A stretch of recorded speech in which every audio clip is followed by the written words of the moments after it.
keep it going, I'm rolling and flowing, I'm coasting, I got them all trolling me right. I just keep growing and showing them, knowing I'm owning this flow, you can catch me outside. Gonna get them all with a little payback. Never gonna fall, I'ma stay on the attack. Put them up against the wall as I finish every track. Never gonna stall, no, I'm never gonna slack. I've been like working and learning and searching for something to push my shit over the edge. I'ma keep burning and turning the profit, you know I can't stop it until I am dead. Gonna be unstoppable and profitable, cause I got a constant flow of knowledge, yo. If you got a problem, bro, take them off the throw. Coming to the top, I go, yeah, promise, go. Roll up to the club and the city show me love. She gon' fit me like a glove. Sipping whiskey, feeling buzz. R.I.P. Rest in peace. R.I.P. Rest in peace. R.I.P. Rest in peace. R.I.P. Rest in peace. Yeah. Roll up to the club and the city show me love. She gon' fit me like a glove. Sipping whiskey, feeling buzz. R.I.P.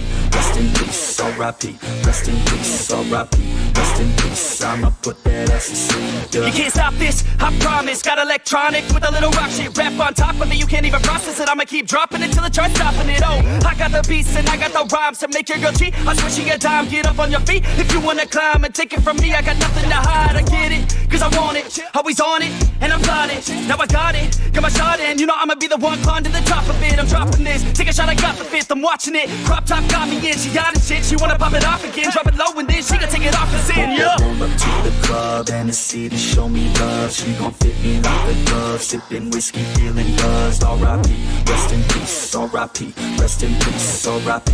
Rest in peace. R.I.P. Rest in peace. Yeah.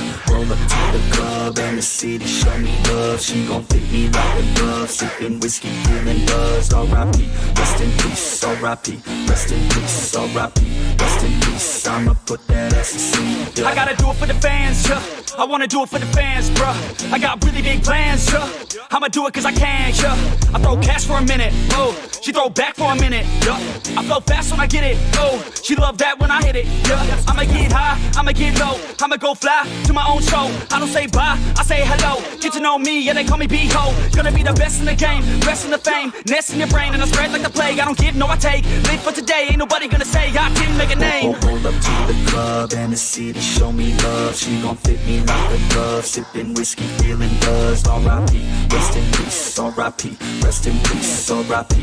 Rest in peace. R.I.P. Rest in peace. Yeah. Roll up to the club and the city show me love. She gon' fit me like a glove. Sipping whiskey, feeling buzzed. R.I.P. Rest in peace. R.I.P. Rest in peace. R.I.P. Rest in peace. I'ma put that ass to sleep. Yeah.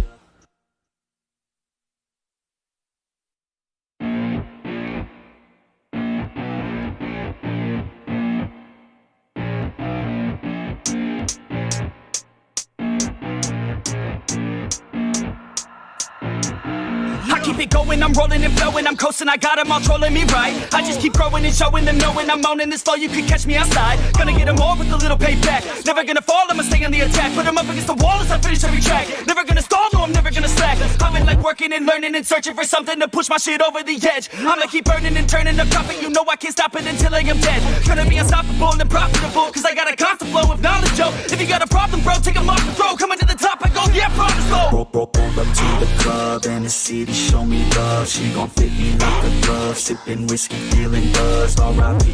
Rest in peace. R.I.P. Rest in peace. R.I.P. Rest in peace. R.I.P. Rest in peace. Yeah. Roll up to the club and the city show me love. She gon' fit me like a glove. Sipping whiskey, feeling buzzed. R.I.P. Rest in peace. R.I.P. Rest in peace. R.I.P. Rest in peace. I'ma put that ass to sleep. Yeah. You can't stop this, I promise. Got electronic with a little rock shit. Rap on top of it, you can't even process it. I'ma keep dropping it till it starts stopping it. Oh, I got the beats and I got the rhymes to make your girl cheat. I swear she a dime, get up on your feet. If you wanna climb and take it from me, I got nothing to hide. I get it, cause I want it, always on it, and I'm plotting. Now I got it, got my shot in. You know I'ma be the one climb to the top of it. I'm dropping this, take a shot, I got the fifth. I'm watching it, crop top got me in. She got it shit, she wanna pop it off again. Drop it low and then she gon' take it off the sin, yeah. Roll up to the club and the city show me love. She gon' fit me like a glove. Sipping whiskey, feeling buzzed. R.I.P. Rest in peace. R.I.P. Rest in peace. R.I.P. Rest in peace. R.I.P. Rest in peace. Yeah.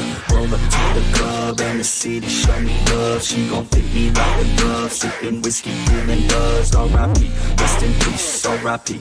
Rest in peace. R.I.P.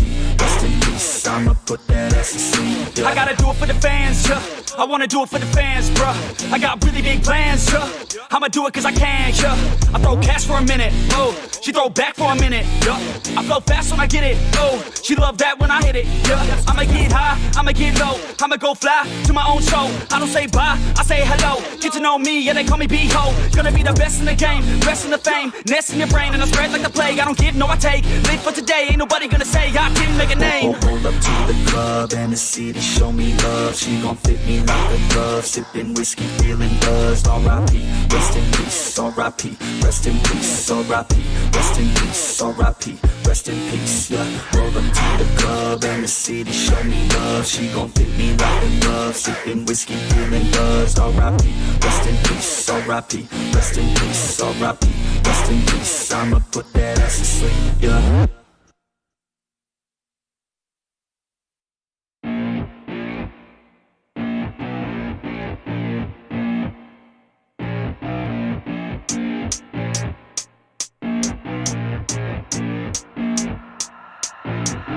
I keep it going, I'm rolling and flowing, I'm coasting, I got them all trolling me right. I just keep growing and showing them knowing I'm owning this flow, you can catch me outside. Gonna get them all with a little payback. Never gonna fall, I'ma stay on the attack. Put them up against the wall as I finish every track. Never gonna stall, no I'm never gonna slack. I've been like working and learning and searching for something to push my shit over the edge. I'ma keep burning and turning the profit, you know I can't stop it until I am dead. Gonna be unstoppable and profitable, cause I got a constant flow of knowledge, yo. If you got a problem, bro, take them off the throw. Coming to the top, I go, yeah, promise, though. Roll up to the club and the city show me love. She gon' fit me like a glove. Sipping whiskey, feeling buzzed. R.I.P. Rest in peace. R.I.P. Rest in peace. R.I.P. Rest in peace. R.I.P. Rest in peace. Yeah. Roll up to the club and the city show me love. She gon' fit me like a glove. Sipping whiskey, feeling buzzed. R.I.P. Rest in peace. R.I.P. Rest in peace. R.I.P. Rest in peace. I'ma put that ass to sleep. Yeah. You can't stop this, I promise. Got electronic with a little rock shit. Rap on top of it, you can't even process it. I'ma keep dropping it till it starts stopping it. Oh, I got the beats and I got the rhymes to make your girl cheat. I switch you a dime, get up on your feet. If you wanna climb and take it from me, I got nothing to hide. I get it, cause I want it. Always on it, and I'm got it. Now I got it, got my shot in. You know I'ma be the one climb to the top of it. I'm dropping this, take a shot, I got the fifth. I'm watching it, crop top got me in. She got it shit, she wanna pop it off again. Drop it low and then she can take it off and sin, yeah. Roll up to the club and the city show me love. She gon' fit me like a glove. Sipping whiskey, feeling buzzed. R.I.P. Rest in peace. R.I.P. Rest in peace. R.I.P. Rest in peace. R.I.P. Rest in peace. Yeah. Roll up to the club and the city show me love. She gon' fit me like a glove. Sipping whiskey, feeling buzzed. R.I.P. Rest in peace. R.I.P. Rest in peace. R.I.P. Rest in peace. I'ma put that ass to sleep. Yeah. I gotta do it for the fans, yeah. I wanna do it for the fans, bruh. I got really big plans, yeah. I'ma do it cause I can, yeah. I throw cash for a minute, oh. She throw back for a minute, yeah. I flow fast when I get it, oh. She love that when I hit it, yeah. I'ma get high, I'ma get low. I'ma go fly to my own show. I don't say bye, I say hello. Get to know me, yeah, they call me B-Ho. Gonna be the best in the game, rest in the fame. Nest in your brain and I spread like the plague. I don't give, no I take. Live for today, ain't nobody gonna say I didn't make a name. Roll up to the club and the city show me love. She gon' fit me like a glove. Sipping whiskey, feeling buzzed. R.I.P. Rest in peace. R.I.P. Rest in peace. R.I.P. Rest in peace. R.I.P. Rest in peace. Yeah. Roll up to the club and the city show me love. She gon' fit me like a glove. Sipping whiskey, feeling R.I.P. Rest in peace. R.I.P. Rest in peace. R.I.P. Rest in peace. I'ma put that ass to sleep.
the signal's up. It's Monday night. The Grindhouse is open. You grinders, man. Oh, man, oh, man, oh, man, you. I tell you. I got a bone to pick with the Grindhouse here. I was making my Italian rice pudding. I had to wait for it to cool. I'm sorry, but I had to make my Italian rice pudding. That is for the delay. You don't mess with an Italian and his food. Okay? All right, grinders? Seriously, I was making some Italian rice pudding. I had to wait for it to cool. But I did not want to start and ruin my rice pudding because I did the custard this time. I used an egg, which I want to make sure that the egg was cooked so I don't give my family salmonella. So I just wanted to make sure about that. Make sure that it was cooked and that the rice pudding cooled, the Italian rice pudding with the special Italian vanilla. But then the Grindhouse knocking on the door. They want Phil Ness done. They want to know what happens on the road to Phil Ness. They want the Grindhouse open. What's up, everybody? The rice pudding's doing well. Thanks for asking. Who eats rice pudding? Hey, Jed. What's up, frogs? How you doing? Man. What? What'd you say? You're botting really bad. Am I botting? Oh, damn. Am I botting? Everybody is. Who? Oh, am I botting? You frogs. You're botting too. Everybody's botting. Oh, damn. Hold on. Let me hear what's going on. Let me hear. Hold on. I had to wait for it to cool. But then the Grindhouse. I don't hear the botting on the channel, guys. You are hearing it? Maybe you're hearing my echo. Hold on. Oh, it's botting really bad. Is it? Sign out of Discord and come back in. Let's see if that's going on with you guys. Because yeah, I don't hear it on the stream. And I hear you guys fine. You guys not botting. We're not botting. No. You're not botting to me. I hear it botting. All right. Link, you guys, am I botting? You're not. Yeah, you guys are both botting. Oh, sign out and sign back in again. See if that works. Yeah, everybody's botting now. Oh, man. All right, well, sign out the Discord and come back in. Because everybody says it's fine, and I'm hearing it back. It's fine.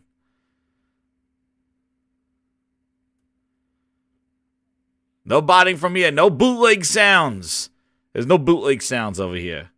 But shout out to the VIP grinders. Without further ado, shout out. Looking up at the balcony. Herman Holtz doing his quality splits. Thank you again for supporting the channel, VIP grinders. Shout out to all of you. We figured out what was going on with J Gamer UK. Thank you. He had a different name, so he's going to be on that one, so he gets his VIP badges. And if you want to be a VIP grinder, hit that join button and use the incredible emojis. I'm going to add a new one. Maybe this week I'm going to add... Oh, there we go. Hey, Link. Are you better? Jez, like, you're talking, like, you're going really slow in your body. Really? I don't know. Did not... Uh-oh. Hold on. I hear it botting. Wait. Over here. We figured out what was going on. This is VIP badge. Use the incredible emoji. It sounds fine on the stream, guys. I don't know what's going on. Let me see if Discord. Not there. Well, I'll sign out and sign back in. Hold on. There, am I better now? Hello? I don't know. The stream sounds fine. Nah, man. Nah, it's still bad. I'm still bad? I don't know. What the? Oh, let's see. Maybe you're hearing. You hear me echoing, or you hear botting? I don't know. Botting. Yeah, nah. My It's connection. echoing too. It's doing both. Yeah. It's really. Everybody says I'm listening to the stream. It sounds fine, and you guys sound fine to me. This is craziness. Is it better now? I don't know. Maybe is there something going on with Discord? I think so, man. Because I can't. There's nothing I could do. Everything's the same. I haven't touched anything. So let me see. Let me hear loopback. Yeah, loopback audio's there. Everybody sounds fine, so they can hear you. If you don't care what I have to say, just ignore me and just say what you want to say. Okay. I don't know what the hell's going on. I'm sorry about that. Yeah, I'm not sure why. Now, Frog, you sound good, Frog. All right. I think it's Discord, man. I think it's the Discord. But shout out to the VIP grinders. Yes, Everybody's yelling at me in the stream saying, everybody's fine. Okay. Oh my God. He sounds like he's talking real slow. Oh real my slow. God. I don't know, dude. I don't know. You guys sound fine. I'm listening to the stream. Let me hear you guys. All right. I think it's Discord, man. I think it's the Discord. Hey, everybody. All right. I think you sound good, Frog. All right. I think it's you Discord. Guys sound fine on the stream. I don't know, man. I don't know. Everybody says we sound good, so I'm sorry. I don't know. I think it's the Discord. I can hear you fine too, so I'm sorry if you can't hear me. Well, we're gonna go. So, Jesus. All right. So yeah, shout out to the grinds if you want. I'm gonna add a new emoji. Oh damn! What? I'm gonna add a new emoji. I think I'm gonna add the Halo Infinite rat. I think that one needs to be added as an emoji. So shout out to the VIP grinders. You're gonna be getting to use the Halo Infinite rat as one of the new emojis that we're gonna add. Sounds like Jez is super drunk. All right. Yeah, I probably am. God, I probably am drunk. Well, with that, let's go to the grinds board. We got some topics to talk about, and the first one is the slap, because we're going to talk quickly about the slap heard around the world, and it wasn't the slap to Phil Ness, which he probably needs one too. But anyway, let's go to the grinds board.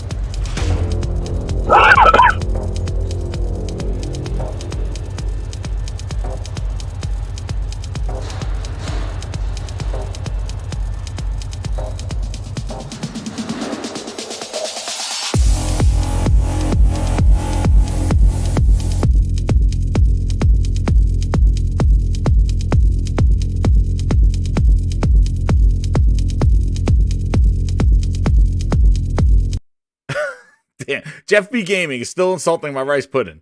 God damn, Jeff B. Gaming. I knew Mr. Tennis was gonna like the Halo Infinite rat. That always greases his gears. Yes, you right. Who are you? We need a gear. I'm gonna add a gear emoji because I don't like that bootleg emoji. We're gonna add a real gear emoji. I'm gonna add a good one. I'm gonna add those. But as you can tell, we got the talking topics up here.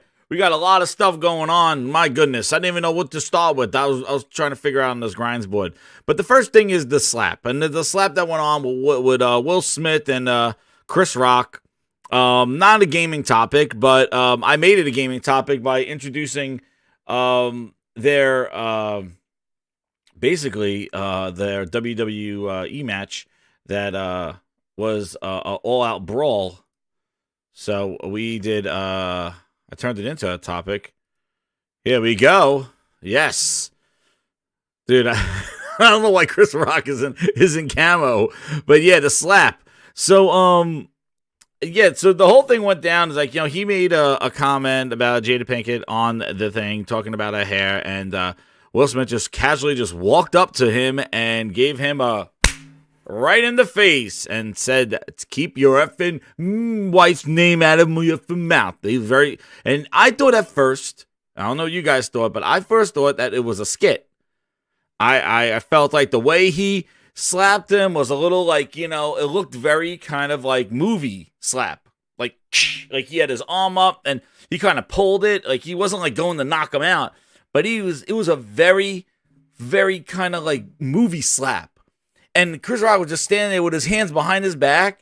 You know, he didn't even like flinch as he walked up, but then he kind of leaned in and just flinched like it was almost like a wrestling move. That I feel like it was almost like a wrestling spot. Like he just was sitting there like, okay, you're gonna slap me now. And I don't know. Like I still think it's fake. Like I still think that slap was kind of like, we're gonna find out a week from now that, dude, it was just a, I'm gonna come up and slap you. Like he just casually just walked up to him. Nobody said anything. There was no security. No, like he wasn't winning an award, but just made him walk up on stage. He was in the front and just walks up and like Chris Rock doesn't even put his hands up. Like, whoa, like what are you doing? He just sits there and just like was hands behind his back, like ready as smack. And I don't know, man. It was really strange, awkward, and strange. But then when you look at his face and the way he was yelling at him, he was dead serious. You could see in his eyes, like he was like, it could be real emotional acting. He's an actor, but man, like it was okay. Well, maybe this is real. And he just issued an apology right before the show to Chris Rock, which who knows if he even wrote it or if his PR person wrote it. But, these comedians, dude, they put these comedians on these friggin' shows to try to add a little spice, a little sass to these stupid, boring-ass award shows. Jeff Keighley puts his tight pants on to smuggle some grapes on the Game Awards. Try to spice up things. They put these guys on here to spice up things, make fun of the actors, make fun of the things that, and you know what? I guess maybe they got to rethink their strategy because some people just are very sensitive, and I don't know if that was in the skit in whatever it was, but he got the slap, and it was just the wrong time, wrong place, and he said the wrong thing, and now we know that if we don't like, hopefully when we go on stage, E3. We go on stage and Phil goes on E3 stage and we go back to the way it used to be at E3, which I don't think so. But Phil just stands on stage and says, I just showed 30 games, all exclusives, and 20 games. We're making these games. And if you don't like what he has to say, you could just walk up right on the E3 stage and go, take that, Phil. I don't like what you're saying. Where are the games? I just showed 20 games. I'm going to walk right up on E3 stage. Guess you could do that now. Phil Ness. I'm like, this is some Phil Ness. I'm a slap. I guess you can. I guess you can, right? Yeah. Dude, there was no security. Like, just I got a question, Jez. Yeah, what's up?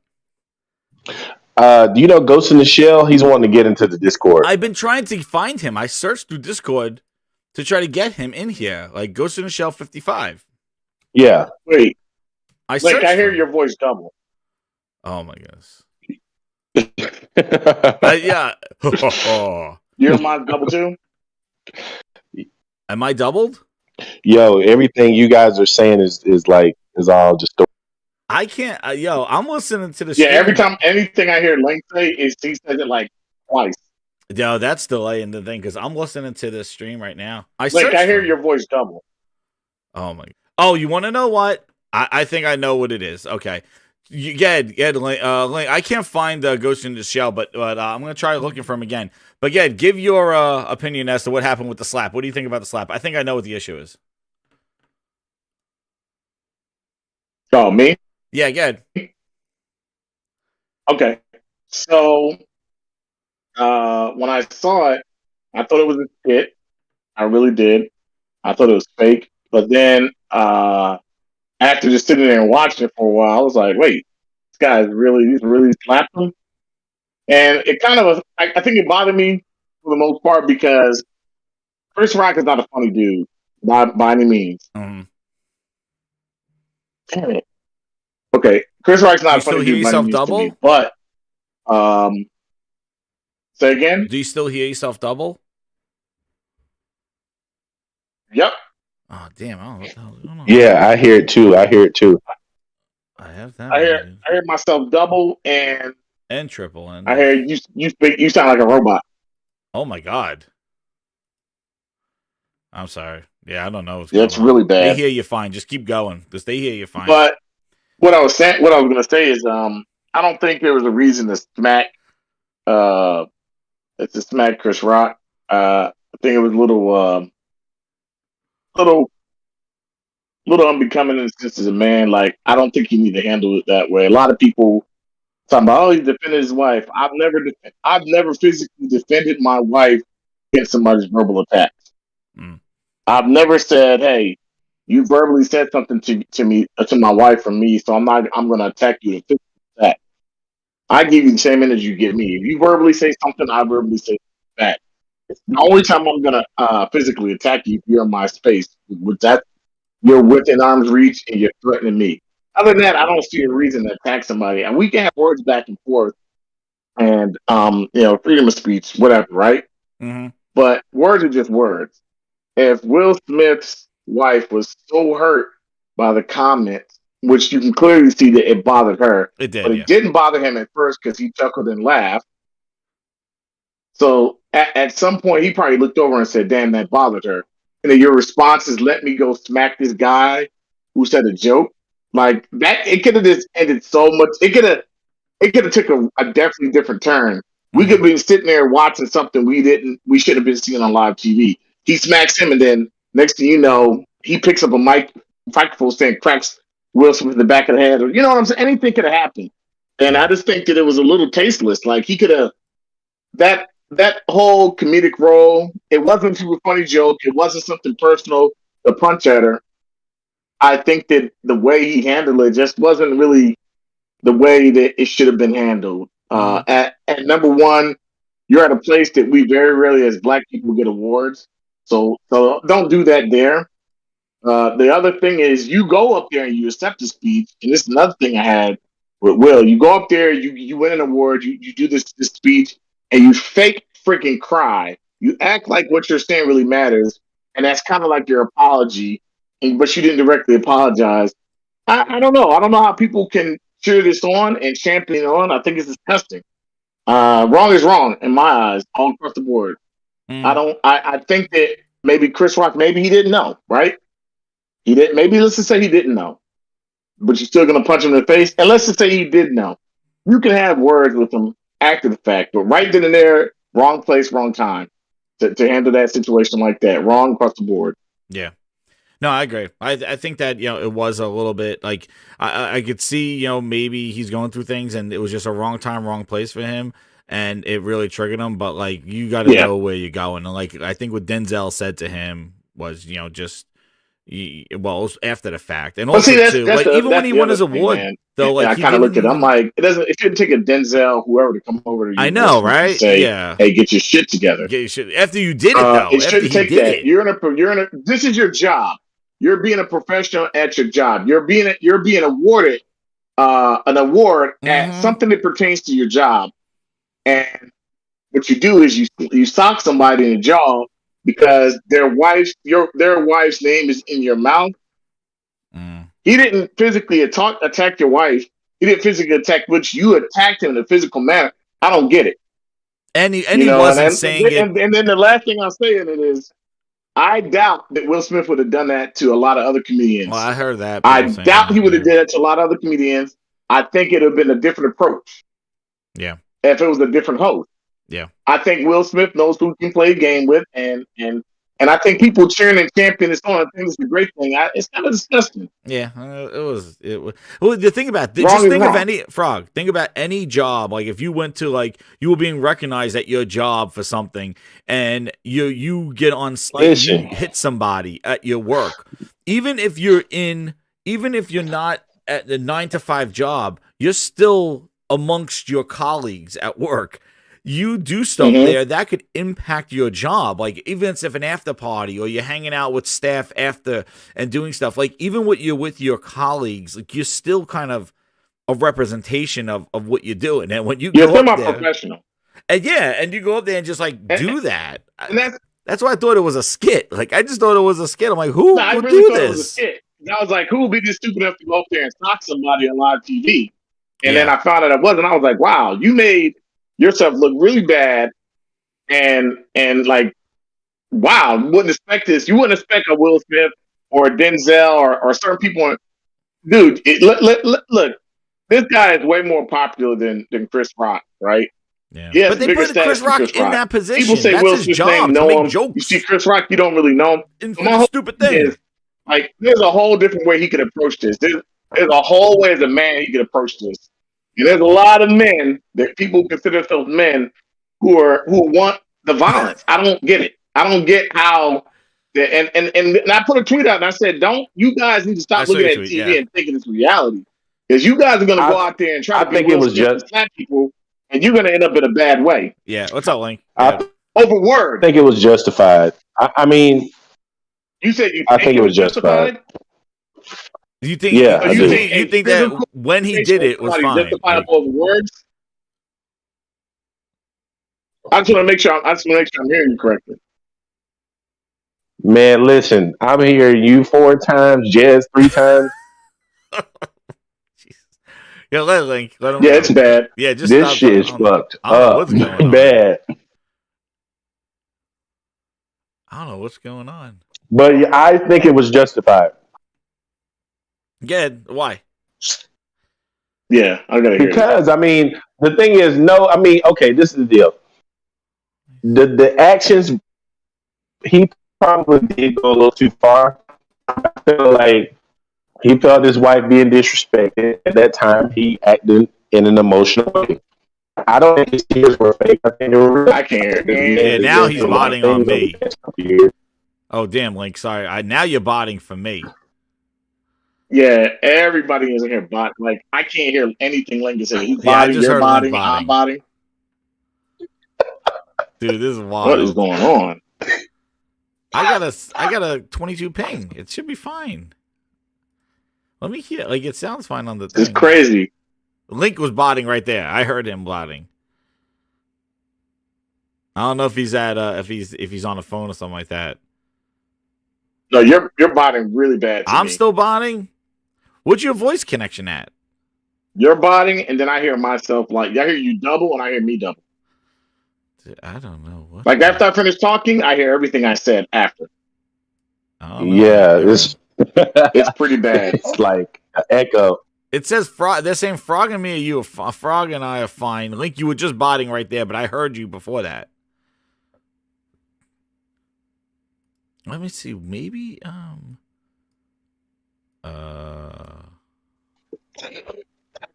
dude, what about this? Does that sound better? I don't know.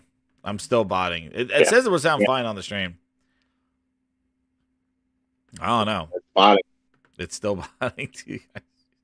We can't use anything but Discord. I don't know what to do. I don't know. There's no more Google Hangouts. Nah, there's no more Google Hangouts. I don't know what to do. I could try to let me disable stream Hey, wait, mode. Jess, I don't know if that's Jess, what better. happened to Skype? Oh, never mind. Yeah, Skype. Oh, geez. No way. No Skype there. Link sounds more like body. Skype. McChillin says we sound. Everybody leave. They want us all out. I'm leaving. I'll be right back. All right. I'm out of the Discord now. They got to leave now. Let me kick them out. I don't know what is going on. Discord saying Link wasn't justified. I don't know what happened. I don't know what's going on here. The Phil Ness voices are coming in, but you guys hear me fine, right? I left the Discord. They're not leaving the Discord. It's Did you guys leave the Discord? Or are you talking now? It's fine. Is it fine when I leave? Yeah, he's talking slow again. How am I talking slow? Yeah, it's you, talking. Jess. Hold on. Let me see if I switch this. One more thing.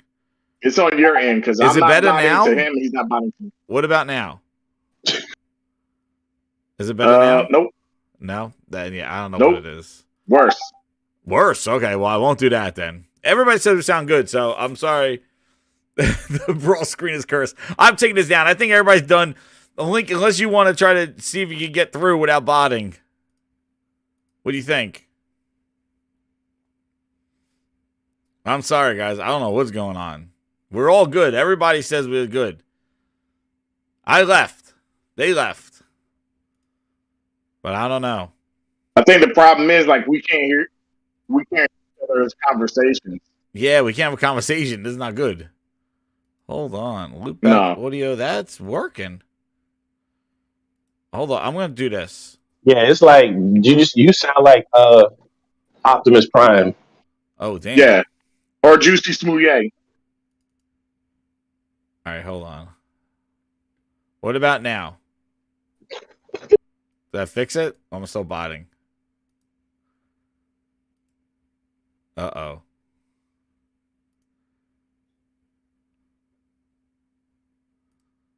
Botting now? Yeah, it's saying everybody said there's issues to going on. It's all the streams. It's all in the stream's head. I don't know what's going on. I don't know. This is just not happening here. I don't know. Did you guys can you hear me now? Let me just make sure. It's this screen. I gotta get rid of it. We can hear you, but you're still botting bad. Yeah, I don't know what's going on. I don't know how I'm botting. From this whole thing. I could try that. I don't know if that's better. This. I don't know if that's better. I'm just clicking on things now. Optimus Prime. Move out. Who did I say? Move out. I don't know. The grinders are getting frustrated. They want us to go to the next topic, but all right. The slaps. All right. Now we're going to talk about slaps on PS5 updates. Oh, damn. Can you guys... Let me see. What the hell? Frog, when you leave... Everybody leave. Let's all leave the Discord. One more time. Everybody leave. Okay. And I'm giving them a bad review on Discord. You're getting a bad review. Link is still staying in there. What about... All right. Go to the Grinders Roundtable now. Let's see. This one works.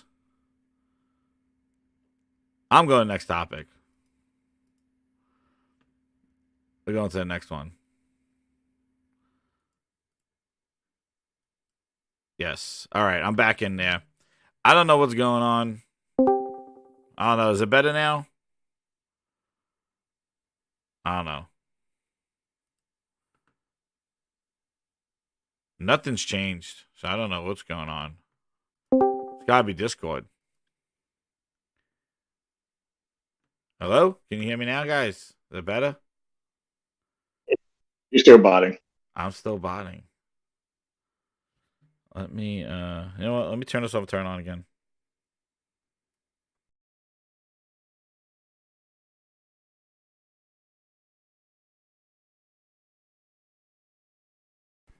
All right.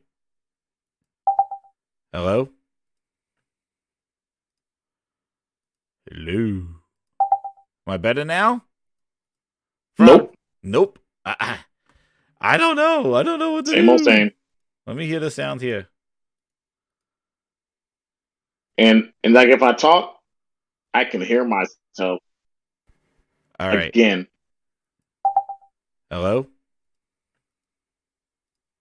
Hello? Yeah, we sound fine on the stream. The show must go on. I don't know what to say, but we can't talk to each other. That's the problem. All right, well, let's go to the...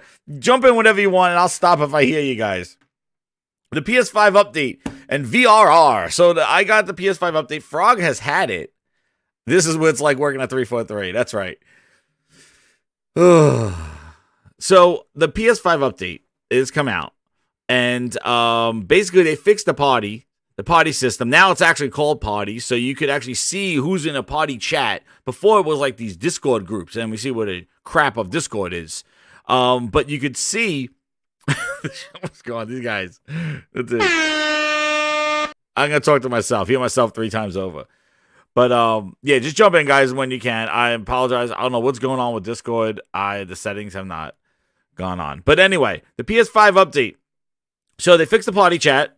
So now you could see parties. They also added where you could pin now games to the dashboard, so they don't just go away. And then they also added some Hey PlayStation, and it'll actually use voice to navigate to find games, search for games, and launch games as well. And it actually works pretty damn slick. And I'm gonna do another Grindadamus here. And I couldn't, it's in one of these shows that I did. And basically, I said, when they were trying to push Cortana and Connect and yelling, I was like, why don't they put a microphone in the controller? Xbox makes billions of controllers. Just put a microphone in Elite 1, Elite 2, and then you could use Cortana. You could use your voice because they were pushing all that voice stuff. Remember, Cortana will tell you the weather, will set up your party chats, all this stuff that Cortana was going to do on Xbox. Well, she's dead. Now we got bootleg Cortana.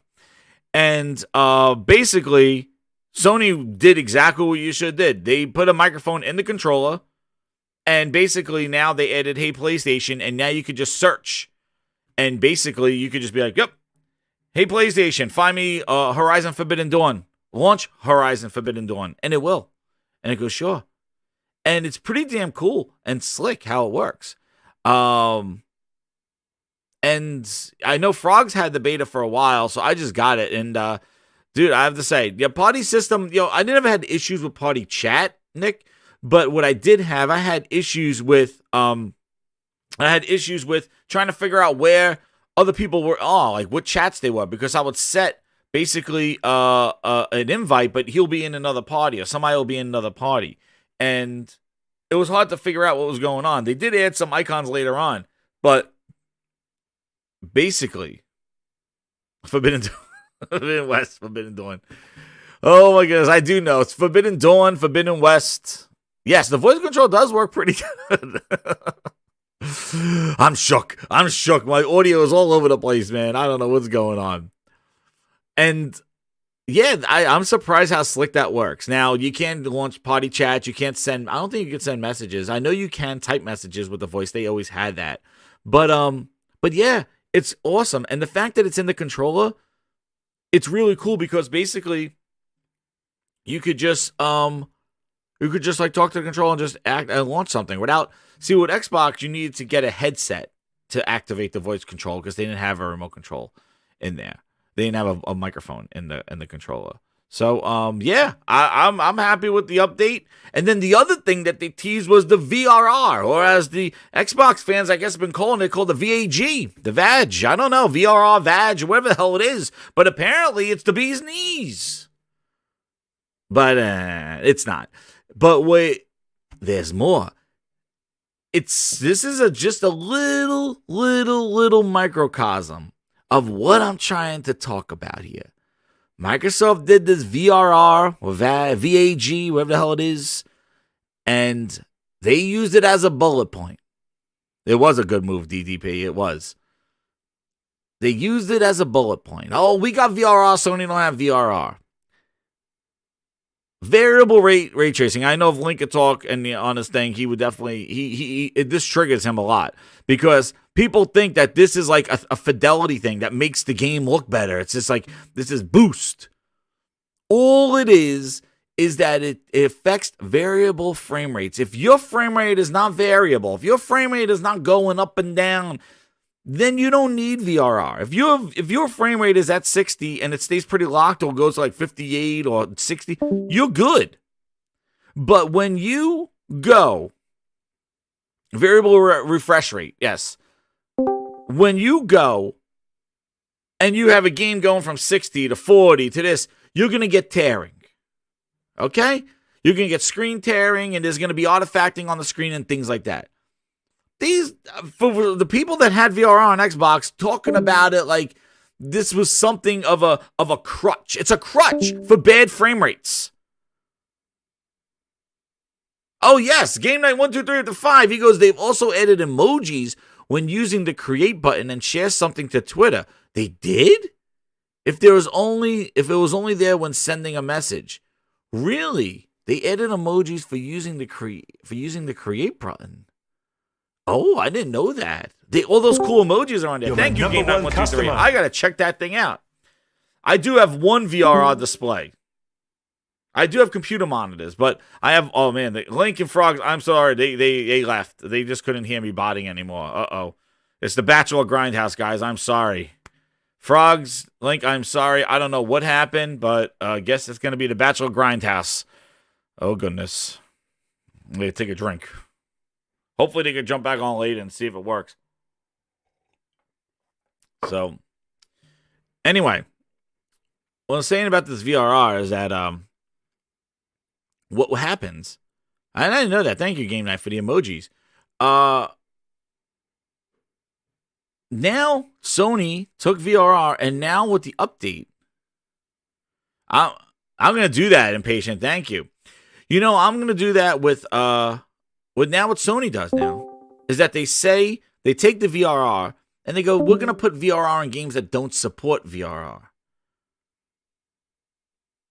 and that's the little step. Now Microsoft does it on games that only support VRR. Sony's doing it on games that don't support VRR. So it's kind of like the software. Remember what they did with the HDR back, and they did HDR when Xbox was doing the One S, and they were saying like how it's going to do HDR, and then Sony kind of did that artificial, but they made everything basically HDR. It's really interesting how Sony just does something just a little bit better. And Microsoft had it VRR for 2 years. And so it's like, we're doing VRR, but then we're also going to make it forced on games that don't support it. So you don't have to wait for the dev to say we're going to do it. So what's interesting is now Sony came a little late, and now they do it just a tad better. Now, guess what? I don't care. Because VRR is a crutch. VRR is used when you have games that are not optimized and the devs are not optimizing it, and there's frame rates all over the place. Quality splits, that's right, Toolman. So when you have fluctuating frame rates, VRR comes in. If you have a display that supports a variable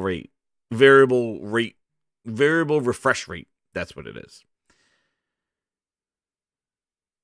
And we found that a lot of these games, because that's what it'll do. Digital Foundry will show about these games fluctuating. It'll say, well, if you have a VRR display, then it's not as bad as it. But the thing is, nobody's addressing the fact that the game is not holding a steady frame rate. So if your game holds a steady frame rate, you could go to hell with VRR. You don't need it. And on top of that, just when you think people just learned their lesson, like, stop it.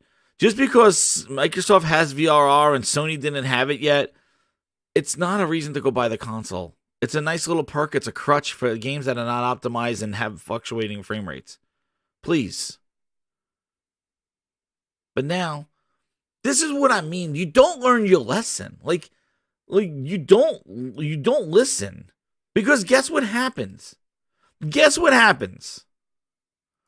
Now, GDC comes around, and now they're talking about FSR 2.0. Okay. What was that? Okay. Yeah. Now we got another flapping term. FSR 2.0 on Xbox and PC. Sony, what about us? Oh, well, we waited for Phil DNA 2.0. We get it. You don't. Okay. And let's hear what Digital Foundry has to say about this glorious feature, because you don't learn your lesson. It's about the games. Stop with this FSR, the VRR, the VAG.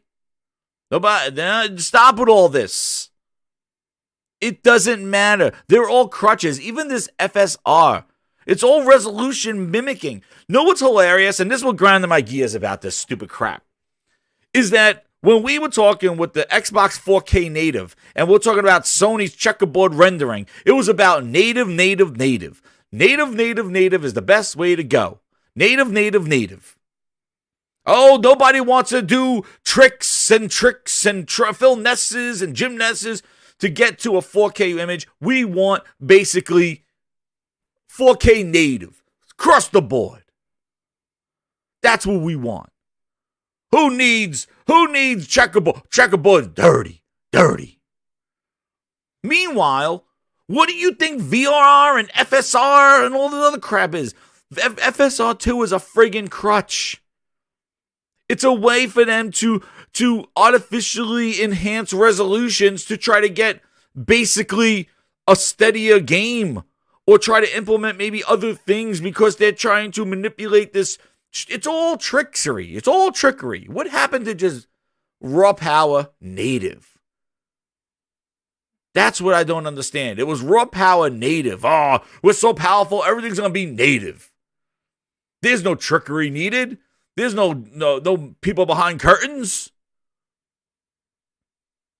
And now you're hyping up trickery, FSR 2.0. Well, then why don't you tell us?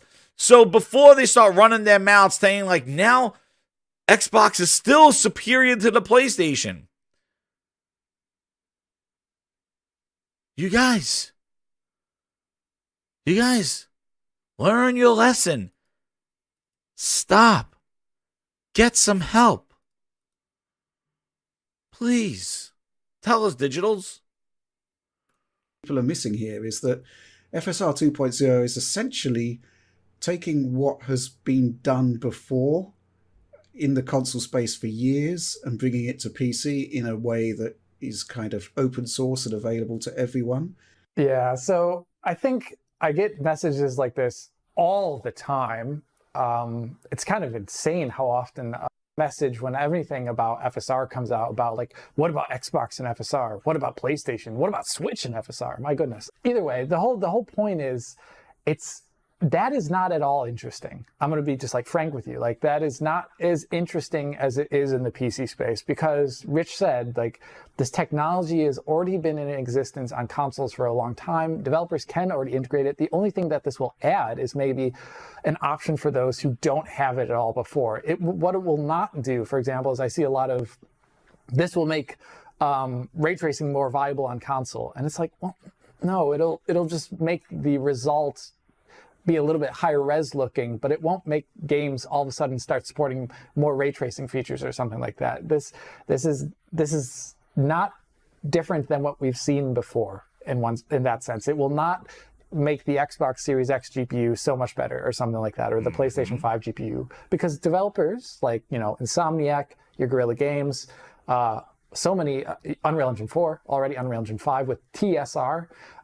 It's already going to be doing these kind of things anyways, and developers most definitely should be tapping into them. And if they're not, well, that's honestly the developer's fault a little bit.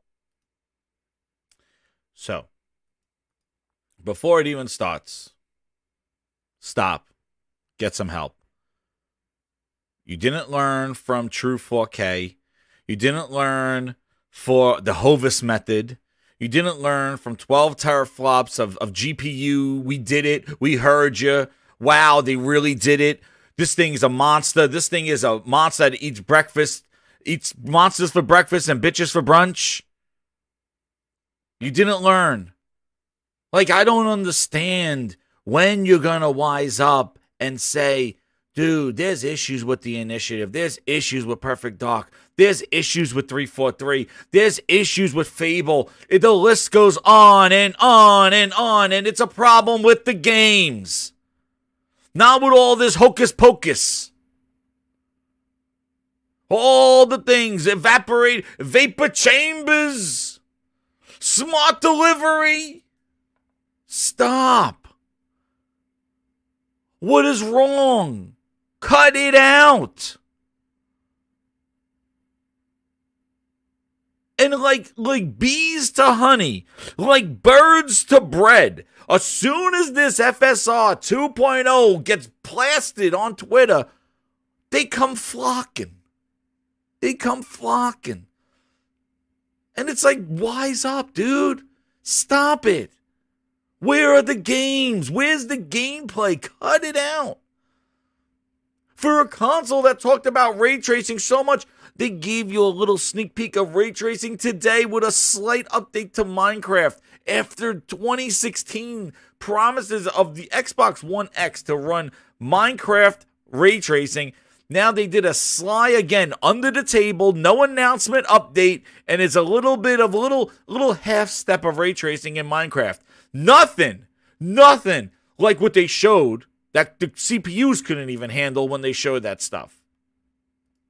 Exactly. Where is Redfall? Where's the gameplay? Where is this stuff? This is not the savior. FSR is not savior. VRR is not your savior. Hovis methods, the Project Keystone. Cut it out. You don't need all this hocus pocus to beat PlayStation. You just need solid performing games. And you don't want to know what else? Head scratches? Why are we continuing to see games get outperformed? Head scratches. Why is this multiplat performing better on a PlayStation? Why is the resolution dropping lower on an Xbox? Why is the Series S booster missing out ray tracing? What? Wait, we're not done? What? What are you talking about? It's a next-gen console. What do you mean? Oh, yeah, what do I mean? Cut it out. What happened? No ray tracing on the S, the next-gen console. Marketed to you as a next-gen console. Add it to the list of games that don't have ray tracing. Add it. Add it. Where are you? Where are you? Where's my goddamn audio? Where is it? Here we go. Tell me over yonder. Where is it? In machines. Is this the S? Is Booster? Is Booster's former cousin's son's nephew's roommate? Where is it? Please tell me. S was built as a next-gen console to bring ray tracing in 1440p and 120 frames per second. Oh, you choose. What do you want to do? And for 4K TV owners, it's clear. Wait, what is it? Versus loading to Trevor's 60 FPS mode. Where are you? I don't care about the frame rate. Let's talk about this. He favors the 12 teraflop machine, but core world settings are identical. Oh. Series S gets the enhanced draw distances on trees, foliage, geometry. It's all those in its favor. So every aspect of its core visual settings are matched then, except of course 4K and ray tracing. Oh! The option for 4K being removed, no I think, 4K, you don't is get fair it. enough and expected, but the missing ray tracing features, tell us. that's a shame. Wait, because ray tracing was another term that was promoted that Xbox had remember? Embedded ray tracing into the silicon. Into the silicon. We got ray tracing built into the silicon. PlayStation got software bootleg ray tracing.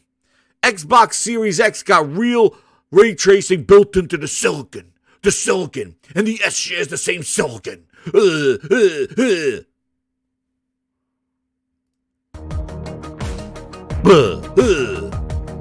What happened? Now, if you've been following our next-gen coverage to date, it's hard to be too surprised. Series S losing ray tracing modes, a key selling point going into this generation, isn't exactly Oh, a key selling point. Okay, let's hear more. new. We've seen it plenty of times. The beautiful ray trace reflections of Guardians of the Galaxy on PS5 and Series X, for example, were stripped from Series S. And then, remember the arty shadows of Cyberpunk. Again, a no-show for Series S. And likewise, the ray trace reflections for Doom Eternal only ever appeared on PS5 and Series X versions, while Series S stuck to the last-gen screen space methods. And now, in Grand Theft Auto 5, there's a fresh example of Microsoft's entry-level console missing out. Especially this early in the generation, losing big features promised for next-gen is a sign Series S is already starting to get left behind.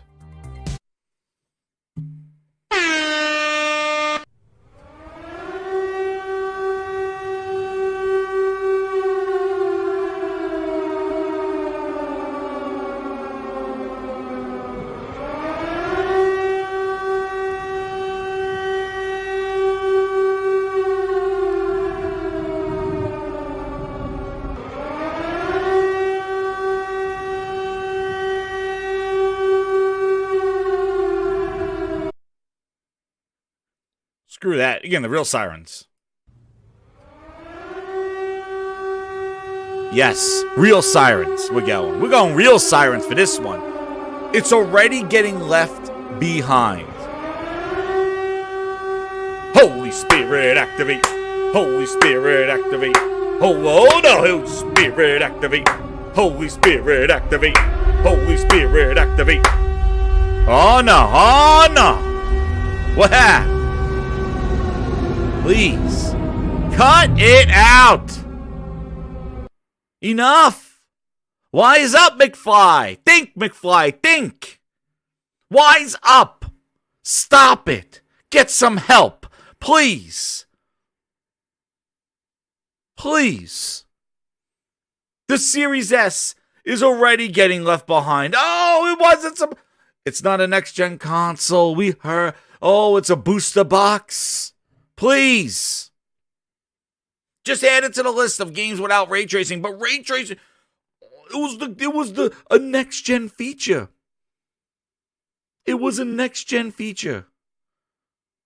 Meanwhile, the software-based ray tracing of the PlayStation, I'll tell you right now, to this day, Ratchet and friggin' Clank is the epitome of what ray tracing could be and how it looks.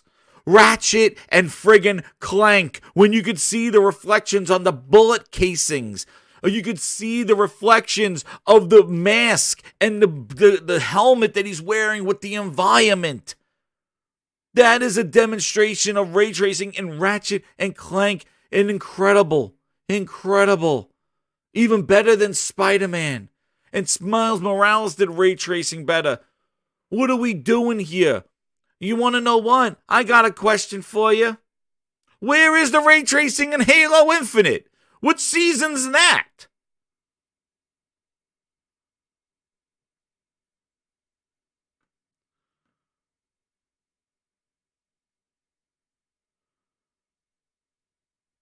Oh man, what happened?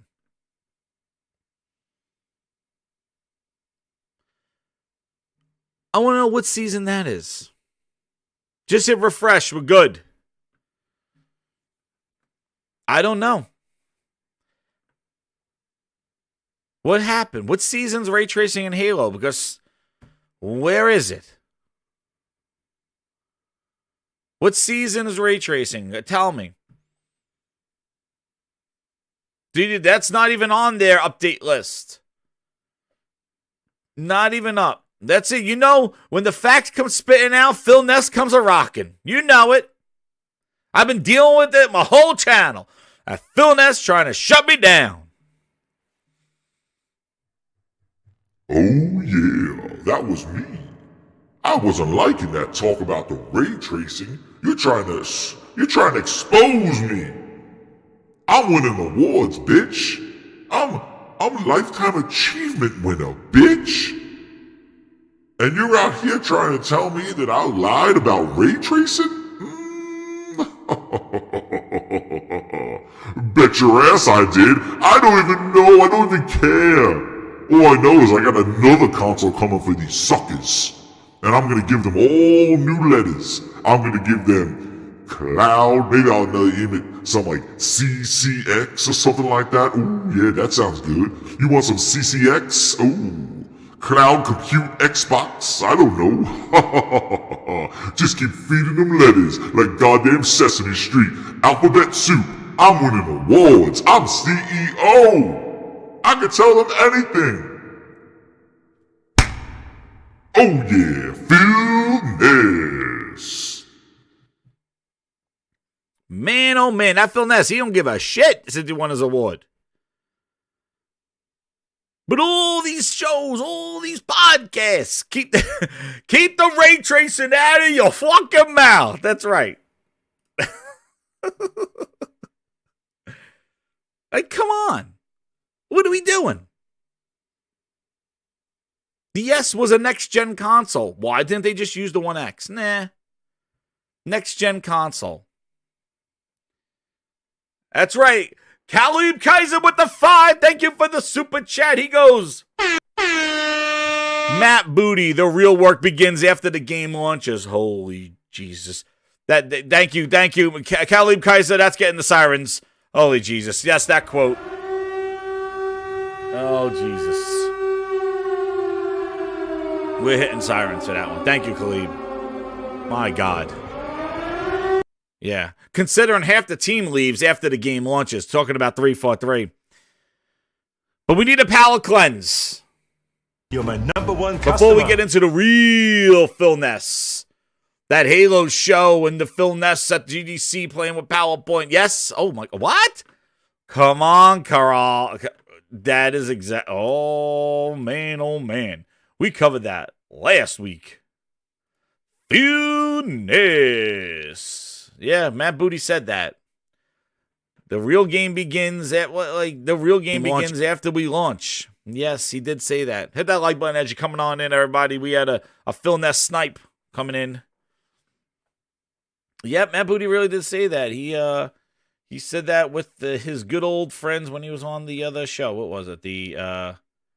Where is it? Let me just share this back out so people know that we are back live.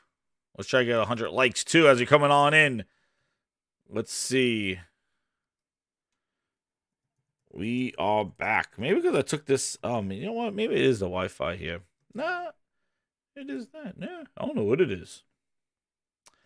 But anyway, yeah, covered it last week when Booty did his thing. Phil. Yeah, when the contractors leave. Exactly. That's when all the contractors left. Basically, when Booty did that. Yeah, we heard it on last week's show, right? When Booty, where you say it, Booty? Right here? Booty. You see why these studios have now... Booty, where's the real work begin? 2 sugars? 2... He didn't want to know. Man, this is before Halo Infinite launched. Fans is so cool. No. This all kind of line almost the day after you launch, right? I mean, hear this. Oh, there it is, Khalib. Thank you for the 5. Here you go. Right? I mean, hear this. This is the last straw in Grinds. Hit that like button before we head out here. Yeah, 3 hours. Grinds Adamus. This is an awesome show, but I want to let you hear this part right here. He says, sort of went out the door. And now, the real work starts almost the day after you launch, right? I mean, it's not the case that we're going to launch any of these games we're talking about and get to go on vacation. There's content, there's things that we do to make sure that everybody can stay engaged and keep having fun. So I think... Keep having fun, see? See? Thank you for the super chat, but yes, exactly. That's when the real work begins. Oh, goodness gracious. Please. I'm tired of these friggin' these VRRs and VSs and all this other crap. It's all just tech terms, and the software is not showing it, man. They are not demonstrating it. The software is not demonstrating this stuff. And that's the problem. Like, you're talking about all this tech, all this stuff, and they're like, we have it, Sony does. As soon as they have something and Sony doesn't, they're like, there's the hidden juice. There's the hidden sauce. There it is. The hidden sauce. Okay. Yeah, well, there's not going to, this is what I said all the time in the show. There's not going to be that flip, that quick turnaround. VHS. Yeah, exactly. There's not going to be that quick turnaround. Xbox has a long path ahead. Everybody's looking for that grand slam. They're looking that they think Xbox is just going to win overnight. Like, there's going to be that one swing for the fences, and it's going to make everybody realize that Xbox was there from the beginning. That's what people want. That's why everything is just they try to turn it into a quick W all the time. And I'm telling you, as a disgruntled Xbox fan, they got a lot of work to do. There's no way, after they shitted on everybody and pissed off everybody and left a black hole for years, there is no one sweep. There is no Activision buyout. There is no Bethesda buyout, one overnight, 0 to hero. They have lost a lot of trust. They have lost a lot of clout, a lot of mind share, and they're trying to just buy their way back into relevancy by just slapping their name on things that they had no interest in developing. They had no interest in completing. They just want to just slap their name on something that's already done and say, now we got it. They have no interest in this. Like, if they really wanted Call of Duty, they could have just made Call of Duty exclusive, got a year exclusivity, and paid that big money. If they really wanted Deathloop, where were they when Sony made the deal? If they were looking at a Bethesda, why would Deathloop and Ghostwire go to Sony? Where was Microsoft's interest if they valued that publisher so much? Bethesda, we love everything that you make. That is a great game in Deathloop. That is something that we don't have on our platform. That's something I would like to make exclusive. Here's some money for you. If you had your eyes on Bethesda, why wasn't Deathloop in your wheelhouse? How the hell did Sony get it and then you go buy the publisher? What went wrong? Yo, what's up, James Summers? What went wrong? Please tell me. I don't understand. If Activision was such a wonderful partner for you, like where were your deals trying to get Call of Duty and Game Pass? Where was it? Where were you negotiating? If you found value in that publisher, where were you making those deals to drive their content? Hell, Sony was getting Call of Duty games in PlayStation Plus. Where were you? They just want to slap a name on it. So they're slapping names on all their hardware with this FSRs and VRs and Hovis methods, and we did it for you, most powerful console. We put a share button on the controller. Now you could remap it to something else because we took away the ability to share directly to Twitter. They took away the ability to share to Twitter. That's what they did. You can't do it. You got to send it to your phone now to share it to Twitter. They took it away after adding a share button. It's ass backwards over there. That's why it's led by a booty. And I think we have Ghost in the Shell. What's up? How you doing? Can you hear me? Or am I botting? My internet's been all over the place tonight. Welcome, Ghost in the Shell. How you doing? You hear me? I don't know. I can't hear you. You're on mute. But with that, I wanted to get into the Ghost Shell. You speak whenever you could hear me. Let's see here. Now, if you recall last week, palette cleanse, Gran Turismo 7, and the microtransactions. Oh, boo, boo. You know, the things that are in every friggin' game. Shock cards, all this other crap. But they tailed it back. They tailed it back and they basically said, you know what? We're going to fix this. And they did the right thing. They came out with an update. After you see, nobody's talking about Gran Turismo 7 anymore, right? So they fixed it for you. Which, you know, I do have to say, you know, they were just unfortunate. I feel now seeing what's going on. Oh, yeah, God, thank you. They're just unfortunate timing where people were talking about the microtransactions and then them doing the update. It went down and then they did this. So, you know, I think and I said this last week, they should have granted everybody money. Like they should have said, here's 1 million credits for the game. What's going on? Did the stream go down again? No. Can't. No, we're back. I'm sorry. No, we're good. Did I lose my thing? Here it is. So the GT7's back. Like I said, it was a good game, but yeah, that update came out, and the update basically made the money less and the grind a little bit more. And what happened is that they got that backlash. And now, it's awesome. They did give us the credits. I know I'm patient because I was like, they should have gave credits. I'm surprised they didn't reward everybody with credits because it was down. And they went ahead and did it. So these are the updates after, you know, the patch 1.07 for it. And, you know, it's pretty impressive. Like, you know, they did react pretty quickly, but, you know, it did cause a kerfluffle. Yeah, I'm sorry, but Discord is just a disaster. I don't know what's going on, dude. I apologize. It's going to be the Bachelor Grindhouse this time. Shout out to everybody hanging in there. Hit that like button. Share it out. This is the struggle of online streaming and internet. But guess what, guys? We're going to be streaming video games to our phones with the reliable internet and Discord. Can't wait. I'm sitting here with a Cat 5 cable jammed up my goddamn computer, and I'm getting these issues. Tell me who's playing Halo Infinite strap-ons on a phone at goddamn Starbucks. Please tell me. Oh, it works. It works for me. Bullshit. I got a Cat 5 cable jammed right into my goddamn computer, plugged right into the router, and I'm still having issues. So go tell me with your strap-ons and phones and Phil Ness xCloud. Tell me how it works. 5G was the future. Now it's not good enough now. Now we need 5G Ultra. That's the real future. Get the hell out of here. Take your cloud and shove it up your cloudy ass. Enough. Having internet issues like this, 15% drop when plugged into a Cat 5 cable with a terabyte down. The hell out of here. Terabyte up. Gigabytes.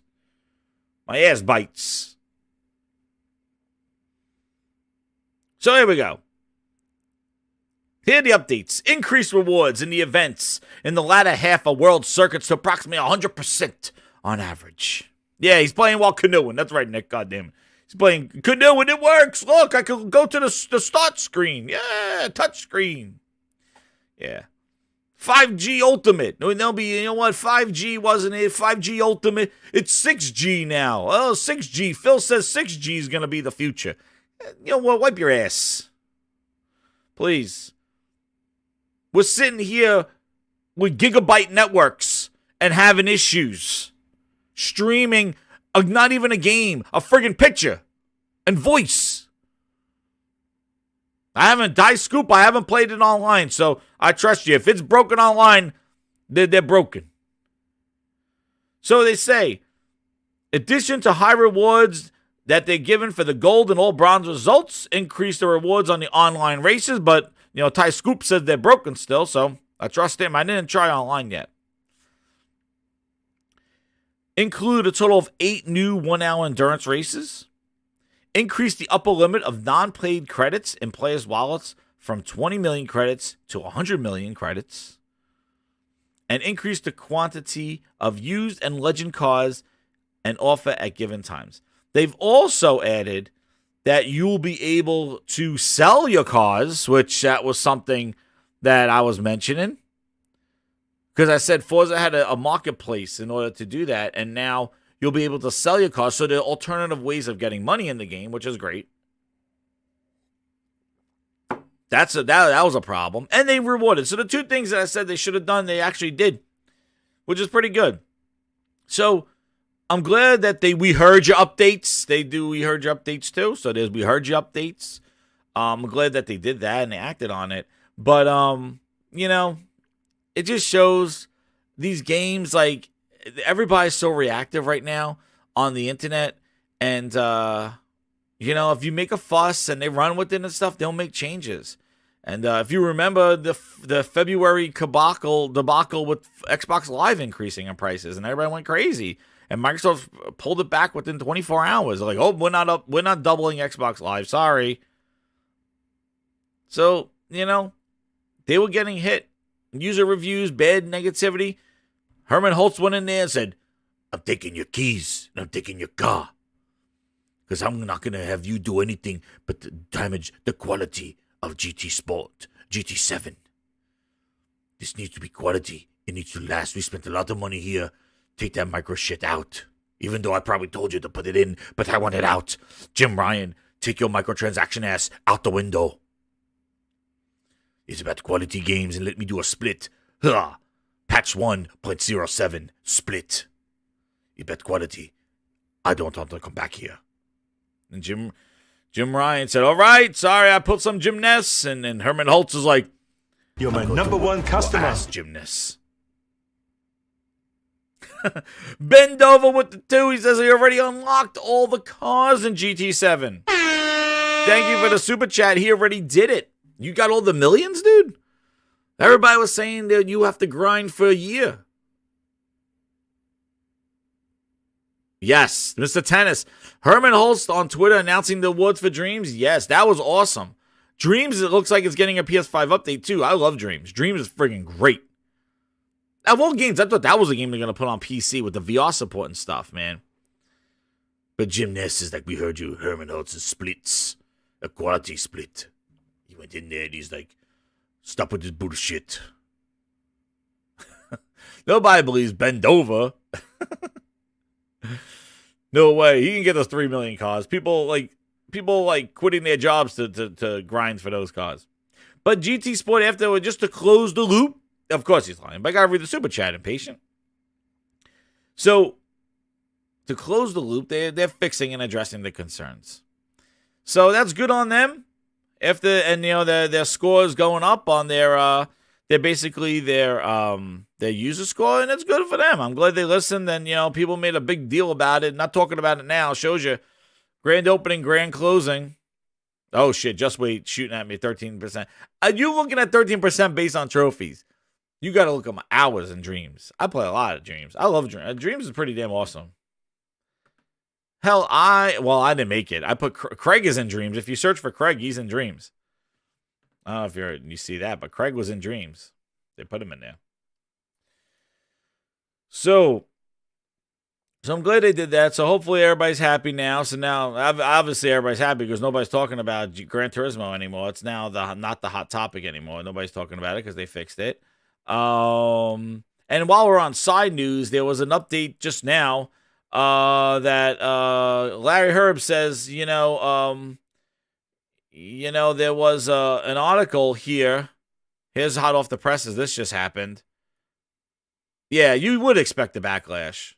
But it's funny is that after they just made that update, everybody's like, "Poop, that's it. Nobody's talking about it." So they fixed it. But yeah, GT7's pretty damn good. And I'm telling you, use the motion controls. No cap on that thing. Use the motion controls. It's friggin' awesome. So hot off the presses, this is not on the grinds board, but since we're doing the Bachelor Grindhouse, I'm going to do some wild things right now. We have Resident Evil may be on its way. Resident Evil Village may be on its way to Xbox Game Pass. Polish Xbox store listing suggests. It's funny because I was saying this, guys. Before we get into the Phil Ness, I was just talking about, it's interesting that Xbox really this year hasn't really done a big kind of third-party publisher, like a big kind of like Game Pass get for the quarter. Coming up to March, I was surprised that they haven't done that. And I'm like, well, they did Guardians of the Galaxy. I have that on here. They paid about $5 to $10 million to get that in there. But this came off the presses as Resident Evil Village. And everybody started getting their noodles wet. So it sounds like Resident Evil Village is coming to Game Pass. Incredible.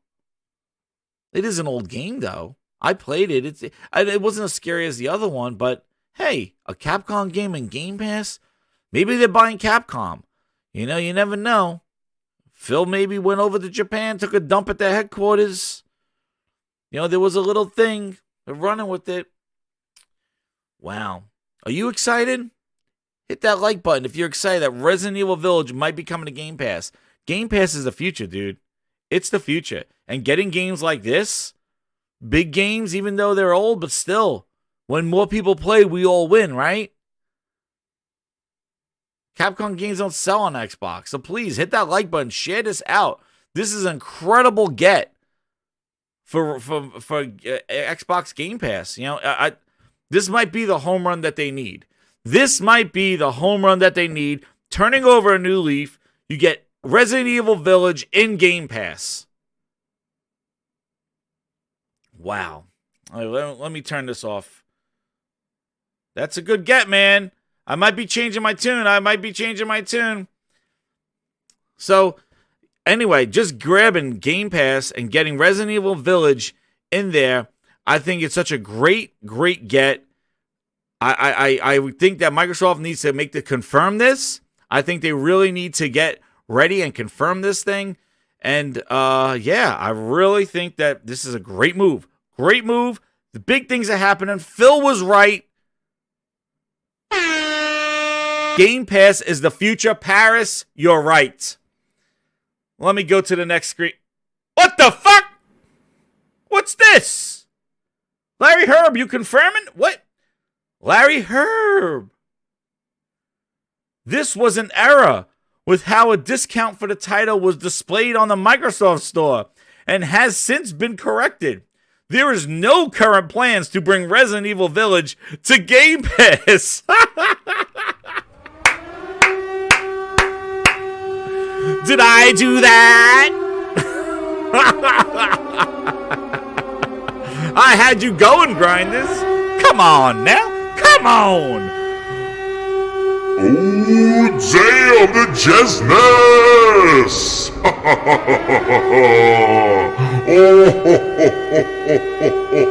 If I saw you, I would have give you a smack in that face.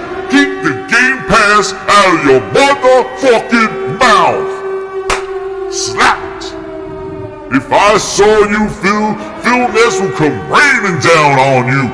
Raining down on you.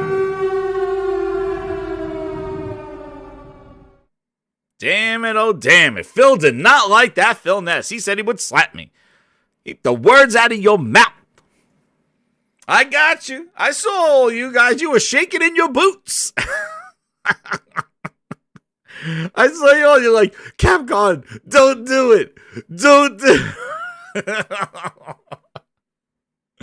And if you were watching the stream and saw the video, you would see that I kept talking and I put that up there. That slap, yeah, that was a Phil Ness slap. Knocked the Phil Ness taste right out of my mouth. Oh, damn. They can't, what? Who? Like, who? I don't even know. I don't even know. That was a good build-up? Yeah. Even if they got Resident Evil Village, like, I don't think that, it's just all right. Capcom said, keep your name out of your mouth. I don't, like, come on. Like, I don't know what they're doing over there. They can't even get their Game Pass lineup set up. Like, it's just a friggin' joke. They run this news. People get all hyped. Oh, Resident Evil Village just goes out there for 17 hours. And Larry Herb's like, ugh, there's no plans. And then people like, and people like, well, Sony said that you can't do that. Hey, dude, all I know is that I don't, this Game Pass got people shook. And if you don't believe me, this whole Sony stuff that's coming out, like whatever the hell this stupid Spartacus is, where they're just merging the two services together, may add demos and maybe add some friggin' classic PlayStation games, has Game Pass owners shook. Shook. They're making fake posts of money. Oh, it costs $50, $60. They can't even keep their heads on straight. They're shook. Why? Why? I tell you why. Because Sony has the games.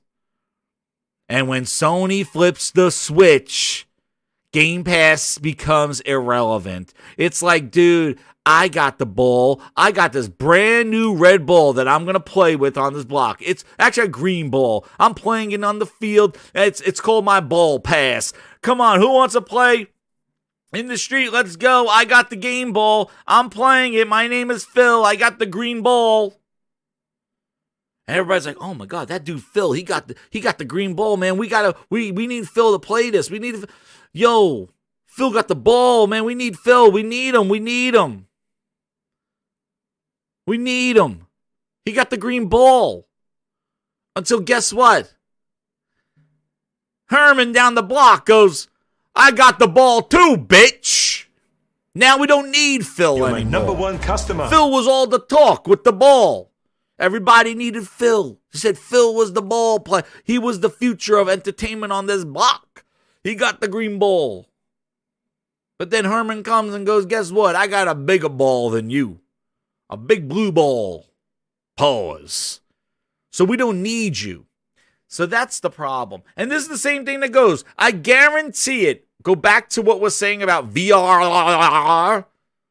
You will never, ever hear the letters VRR ever again. You will never hear it again. Once Sony puts VRR on the PlayStation, you will never hear those words or letters again. You want to know why? Because guess what?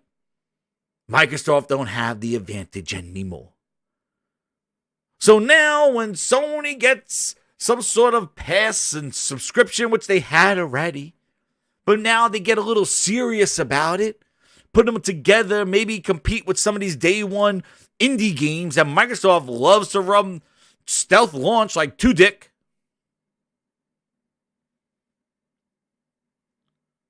Now everybody's shaking in their boots. Oh my God, Game Pass was the reason to buy Xbox, but now Sony has to pay Game Pass. But there's not day one games, but it's still a Game Pass. It's still a subscription. Oh my God, what are we going to do? Phil, Game Pass was the only reason why we need a console. What happened, Phil? Oh my God. What do we do? Try to it's not day one. It's not day one. Oh, it's not Game Pass. It's not Game Pass. Sick shit, man. Sick goddamn shit. Rubbing their nipples. That's why it's about the friggin' games. It's about a lineup of games because that's the one thing you can't take away. Microsoft cannot take away God of War, Last of Us, Ghost of Tsushima, Horizon. The list goes on and on. And Spider-Man and on, and Wolverine and on and on and on. You can't take those away. You can't take away Mario. You can't take away Kirby. You can't take away Zelda. You can't take away these games from these platforms. That's why those games matter. Everybody could copy. Borrowed goddamn time, Josh. That's right. But you want a VRR and think that's the thing? Dude. Flip a switch. 4K, flip a switch. Blu-ray, HD, DVD players, flip a switch. What happened to that? I remember people going like, they used to call 4K Blu-ray movies exclusive to Xbox because Xbox One X had a friggin' 4K Blu-ray player. Please. They would go, I got the exclusive. I could watch 4K Blu-rays on my One X. You can't on your PS4 Pro Tato. It's an exclusive. Look what I can do. Look what I can do. Look what I can do. Like a goddamn kid. Look what I can do. I can play 4K Blu-rays on my One X exclusively. Sony puts a 4K Blu-ray player on the PlayStation 5. You don't even know 4K Blu-rays exist anymore because nobody talks about them. Shout out to the Game Night 123. The super chat. He goes, there was an analyst who said Microsoft paid 12 to 15 million to to secure Resident Evil Village on Game Pass. Oh, Jesus. Those analysts. Jesus. Yeah, here's your friggin' analyst. That's why you grinders come here. I'm not no goddamn analyst. I'm not in super chats and party chats and Herman Holtz on the phone. This is the shit. This is why. It's stupid. It's a waste of time. All this stuff is entertainment because the games are what does the goddamn talking. Enough from me. We're going to have the games do our talking. Exactly, J-Cat. The Black Panther movie was exclusive to Xbox. That's exactly what I'm referring to. See? Grinders know. Thank you, J-Cat. Yes. Yes, 30 million for DMC. That's wrong. That was a timed. Well, thank you for this hot off the presses so we could squash that. Resident Evil Village is not coming. I got the Grindhouse. Grindhouse thought I was serious, thinking that it was a big get. And, Grindhouse, I got you. Fooled you. Oh. And then now, see, now you got people going, oh, but Larry's joking. Okay, he's joking. He's joking. Yeah, he's joking. Dude, even if he wasn't joking, even if Resident Evil 8 went into Game Pass, please. Please. Just like Guardians of the Galaxy. What are we saying now?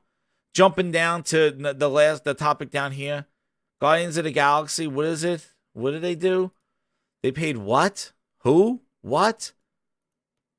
They paid $5 to $10 million to get Guardians of the Galaxy on Game Pass. That's about like what they were saying. It's about $12 a game or some shit like that. that they will have to pay for each of those copies or something like along those lines. The game was on sale for like $15, $20 during the holidays. Yeah. I heard, all right, Akeem? Oh, I heard they got something lined up for next week. I hear there's rumblings. I hear this. Oh, I heard that they're going to buy somebody next week. I heard that game is they're just putting polish right now on Everwild. There's just polish. I heard it. Out of here. Please. Hey, stop doing them favors. Let them talk about their games, please. But it's relevancy, right? It's relevancy. I'm never getting a yellow chair. They keep their goddamn yellow chairs with the dildos in them. I'm a goddamn consumer. You know that. I buy the shit that I buy. Like, that's it. I buy this stuff because I find value in it. If you don't find value in it, you don't find value in it. But if I find value in it, I'll tell you if I find value in it. $2 a game. That's what it is. Thank you, Ghost, for the edit on there. So 5 to 10 million to get Guardians of the Galaxy on Game Pass. First of all, this game released like 6 months ago. Yeah, Moon Studios. Now you have all that shit that went down in Moon Studios. So now somebody goes, well, those payments are peanuts. 20 to 40 cents per Xbox Game Pass subscriber. And 5 to 10 million of my... But this is an example. This is an example of how Microsoft says that every one of their Game Pass deals is a deal. Like, they got to make a deal, a negotiation. That's why they're buying publishers. They had to pivot because they don't want to be making these deals. They have to pivot. So what they need to do is they need to make these deals to get these games in Game Pass. Now, it's good for the publisher because they're like, hey, nobody was buying the game now anyway. We kind of ran out of our sales. We made a game like $15 during the holidays. Like, we're kind of dried out. So put it in Game Pass, like as a leftovers, scraps. Put the scraps in Game Pass. But I don't think people are paying $15 a month for scraps. And that's where the dichotomy of this whole Game Pass thing, this whole like what Game Pass is, and what if Sony does it, and we're going to tie this right into what Sony is. That's why it's these services. What Game Pass should have been is an alternative service. Phil goes on with his PowerPoint slides, which I'm going to show next, about how this service is doing this and doing that. But it's not the only way that you can still buy these games. But the problem is that if you could still buy these games, why aren't, you haven't really output the same output since Game Pass has launched. Like, if you look, Microsoft had to lead with their first party, right? Ever since Game Pass started with Sea of Thieves, their first party offering has been bad. Means when I think about Xbox, I'm going to think about quality games. We have work to do there. We haven't done our best work over the last few years. In 2019, we haven't done our best work in the last few years. And I'll tell you right now, in 2022, you still haven't done your best work. So tack on another 3 years onto that. So we're going what? Last 6 years that you haven't done your best with first party output? So tell me. That's the evolution of Game Pass. Since Game Pass came out, they have not been aggressive and really driving quality first-party content, except for Forza.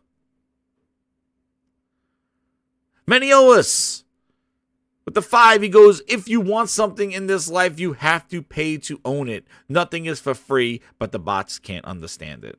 Yeah, nothing is for free. As soon as somebody says something is free, I'm like, what's the catch? Do I only get it for 14 days? Do I get it for a month? Do I only access the first couple of hours? Like, why is this free? Because you're not going to get a game like Horizon Forbidden West for free unless you steal it or hack it or something like that. A game of that quality and caliber is not going to launch for a $10 thing. You're not getting Gordon Ramsay steak at a buffet. You're not getting Gordon Ramsay beef Wellington, which probably costs $100 a friggin' dish, all you can eat at a $10 buffet. That's just the way it is, because people are not going to spend high quality food to just give it away because they're not going to make money on it. It is a failing model. Now, you could have Big Daddy Satya cover the bill for you, but after time, he wants to get paid. The Don needs to get paid. I'll give you this one for free, Cologino. I'll give you this one for free. You show me what you can do with it, Cologino. But, all right, I'll take it. Take this pack on me. You go run with this. You sure, Sonny? You sure, Sonny? Yeah, you should. Go take it. Okay. Cologino takes it. He goes there. He goes, does his own thing. Sonny knows what he's doing. He's coming now, Cologino, 10 years later. Hey, remember that thing I gave you for free? Now I need my money back with interest. Exactly.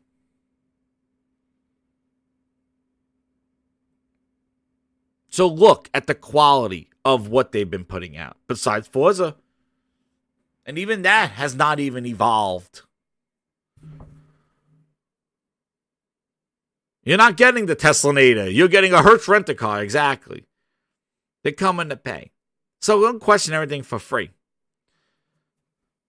And I'm sure, maybe this did a good job for Guardians and Square Enix said it failed. It actually was hilarious is that right before it got announced the Game Pass, they're like, yeah, we're not happy with the way it sold. And then the next day it's in Game Pass. Phil smelled the dirty Halo rat. He goes, oh, that's that same smell that Activision. Activision gave off that same smell when I wanted to go buy them. It smells like rotten ass. Booty, come and smell this. Oh, yeah, you're right. That's about right. Oh, good. Yeah, that smells rotten. Oh, they didn't like how the sales are. Can I interest you in some Game Pass? Exactly. So, you see they're pivoting. And what's interesting is that I feel like this year, they're really not going hard getting a big third-party game. Like, I'm surprised they didn't get, really pay for Elden Ring in Game Pass. Like, that would have been something, right? Oh, shit. Game Pass is serious. If you want to be the future, that's what you need to do. You need to get an Elden Ring in there. You need to get WWE 2K22 in there. Day one. That's what people thought when they're paying $15 a month. They think you're going to get those games in there.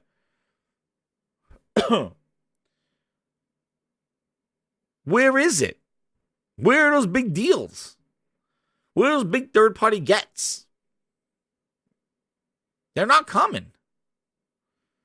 Especially, it's not like your first-party lineup is rolling out games every month. You got nothing. You had a little indie showcase. You announced 5 indie games coming day one. Okay. That's enough? $15? That's enough? It's an accessory. But Microsoft made it all in. And why? And this was the thing that came up. The Phil Ness at GDC, since I'm talking about Game Pass, and then we'll jump into the Halo and Sony rumors. But this Phil Ness at Game Pass, I wanted to do a video on it last week. But, I'm just kind of tired. Like, whenever I see these kind of rehearsed interviews, you're my number one customer. I just cringe. Like, I don't even want to listen to it. I don't even want to listen to it. Akeem with the $5. He goes, Game Pass dudes are just going to boot up GOTG, Guardians of the Galaxy, say great deal, and then not even finish the game because they would have bought it by now if they cared. The truest statement from a true grinder, Akeem. Thank you very much for that. And that's been my point of even with Starfield. If you really want to play the game, you would have bought it by now. It's not like it's 2 weeks in Game Pass after it launches. The game has been on sale. It's been $15. It's been $20. It's been on sale. If you had no interest in picking up that game, Now it just shows up in Game Pass. You're going to be like, oh, I'll only tweet about Game Pass is a great deal. Thanks. And that's it. Put it away. And that's the problem that they're going to have with Call of Duty. That's the problem that they're going to have with Starfield. Is that the people that really care about those games are just going to buy them. They're not going to sign up for a $15 a month subscription to play a game that they're interested in. They're just going to buy it. So the people you're really feeding these games to in Game Pass are the people that don't care, just like Akeem said. The people that don't care are the ones getting these games. They were never interested in these games. That's why Game Pass serves as an alternative to gaming. It should have all games in there like Guardians of the Galaxy, fine. But the fact that they put day one first-party games, they committed their first party to fit in that model, they're going to compromise all their first-party games to fit in that model without giving the flexibility of putting some games in Game Pass that belong in service games and some games out of it that don't get compromised in quality and content. They can't. And we'll see what Starfield's okie dokie is going to be. We still haven't seen it. Is it going to be the Fallout complete game day one, $60, $70 day one in Game Pass? Or is it going to be a service game? Here's a planet or two. Here are things that we want to put in the game, but they're not there at launch. But we're going to have some of this stuff in here, but we got big ambitions for Starfield, the service game. Who knows? We don't know. Is Starfield going to be that Fallout $60 game day one? Who knows? And if it is, they're taking a hit. We know that. But that's great. That's the stuff that it needs, but not one time a year. You can't just have Starfield drop in November going, Game Pass is legit. Where were you from January to October? That's what's going to happen. Starfield's going to drop in November. If it is a $60 game in there for Game Pass, you're going to hear Game Pass is legit. Where were you all year? Why would I pay right now for Game Pass until November when this game launches? And if it gets delayed, that's going to be on me. I'm paying $15 a month to wait for a game to launch in November? Why don't I just pay in November? And that's if it comes out in November. What happens if they delay it to October? What if they delay it to February? And I've been paying $15 a month going, oh, I'm paying for Starfield. Why? It's not like they're dropping games every month that you must play. Sony is doing a better job of providing content on a monthly basis to justify actually a subscription, which is crazy. The way, and this is a perfect example, the way Sony has dropped games this quarter, that's the stuff that Microsoft needs to do to justify Game Pass. And you could lock that in because that's exactly what you need to do. Sony first party dropping Nathan Drake, Events of Remaster, Nathan Drake, Sifu, Horizon, Gran Turismo 7. And then having Forspoken got delayed, but that was supposed to come out. But you look, and then they even have God of War still committed to this year. You look at that lineup, that's the kind of lineup that you need if you want people to pay $15 a month and stay subscribed to a service. That's what you need to do. That's why I don't understand how Game Pass gets its gusto, because it is the quietest subscription service I've ever seen. Hulu's dropping movies, Netflix dropping movies, everybody's dropping movies, Disney Plus, Stranger Things is coming. Everybody with their services, everybody's content. Everybody got content. Forbidden West, that's right. Everybody got content coming to their services. The lamest service that I've ever seen is Game Pass. It's like what, Tunic for the whole season? Ghostwire, that's another game. Ghostwire Tokyo, another one. Yeah. Play what you want. But like, Game Pass has been quiet. It's been lame. They dropped Halo Infinite, which is losing people left and right. Delays galore. They keep delaying upon delays. I thought they were going to use that to carry them throughout the holiday, hyping that up like Sea of Thieves. Even games like Deathloop and Ghostwire Tokyo, no Game Pass launch in sight. So I don't understand. Game Pass has been the worst subscription out of everything. Like, why would you consistently be paying? Exactly. Yeah, it's a walking advertisement. Why would you consistently be paying for this service that is not dropping content on a monthly basis, a weekly? Oh, gee, weekly, forget about it. But monthly, anything. Like, it is the weakest content drop. Where's the first party demonstration? Where's all this stuff? Like, it's gone. And then when you drop a game, it's we heard you, we're fixing it, give us time, video games are hard. They're all excuses. COVID. What? Sony got 5 games out. What happened? They were immune? And got games out before that. They've been releasing games for COVID since Last of Us. They during COVID, they released Last of Us, Ghost of Tsushima, Spider-Man Miles Morales, Demon Souls, Sackboy's Adventures, Returnal, Ratchet and Clank, Kana, Sifu, for Horizon Forbidden West, Gran Turismo 7, and you're like, Halo's hard. Making Halo is hard.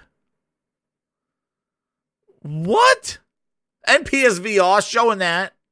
And a PSVR game. Like,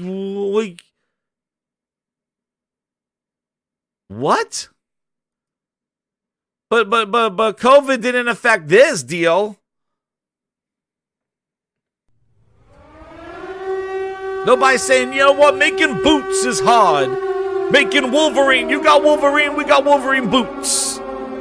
You know, they got that refrigerator out real quick during COVID. They beat Skittles on Twitter and had that thing ready in the summertime and had the refrigerator out into market by the holiday. Making games is hard, not making fridges that look like Xboxes. And now we got some boots. Making donuts is obviously not hard. Making Xbox apparel is not hard. Spending $70 billion to buy a publisher is not hard. I guess making boots is easier for a game studio than making games. I guess. Who knew? Who knew I got Louis Phil Vuitton here? Who the hell knew?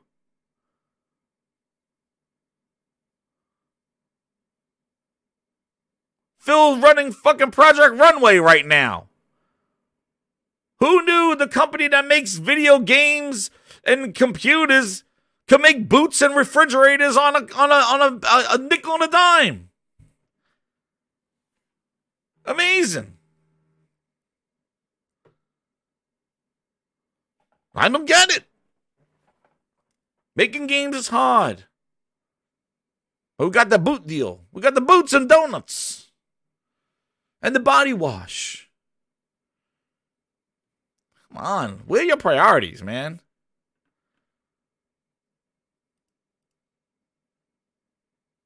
Talking and see when I see this. Exactly. The real world starts after launch. Yeah. Let's talk this Game Pass stuff. Feel like in PowerPoint here. These numbers. Dude, if this is a sales pitch for developers, you're my number one customer. I'm not sold. Oh my god, I forgot Shred. Game 9123 with the 5. He goes, Jez, come on. PlayStation ain't got nothing on Shredders. You're right. Given the weather, man. Who the hell does snowboarding in the spring? The flowers are blooming. Let's launch a store. Shredders is, yeah, exactly. Where's my Shredders stream? I didn't see anybody on YouTube streaming Shredders. Here we go. Thank you, Game Night. Yeah. Sony needs to do a game like the friggin' Shredders. I don't know what the sales pitch is. But this is the thing I'm going to tell you. Listen, I'm going to talk about the Sony thing after this thing.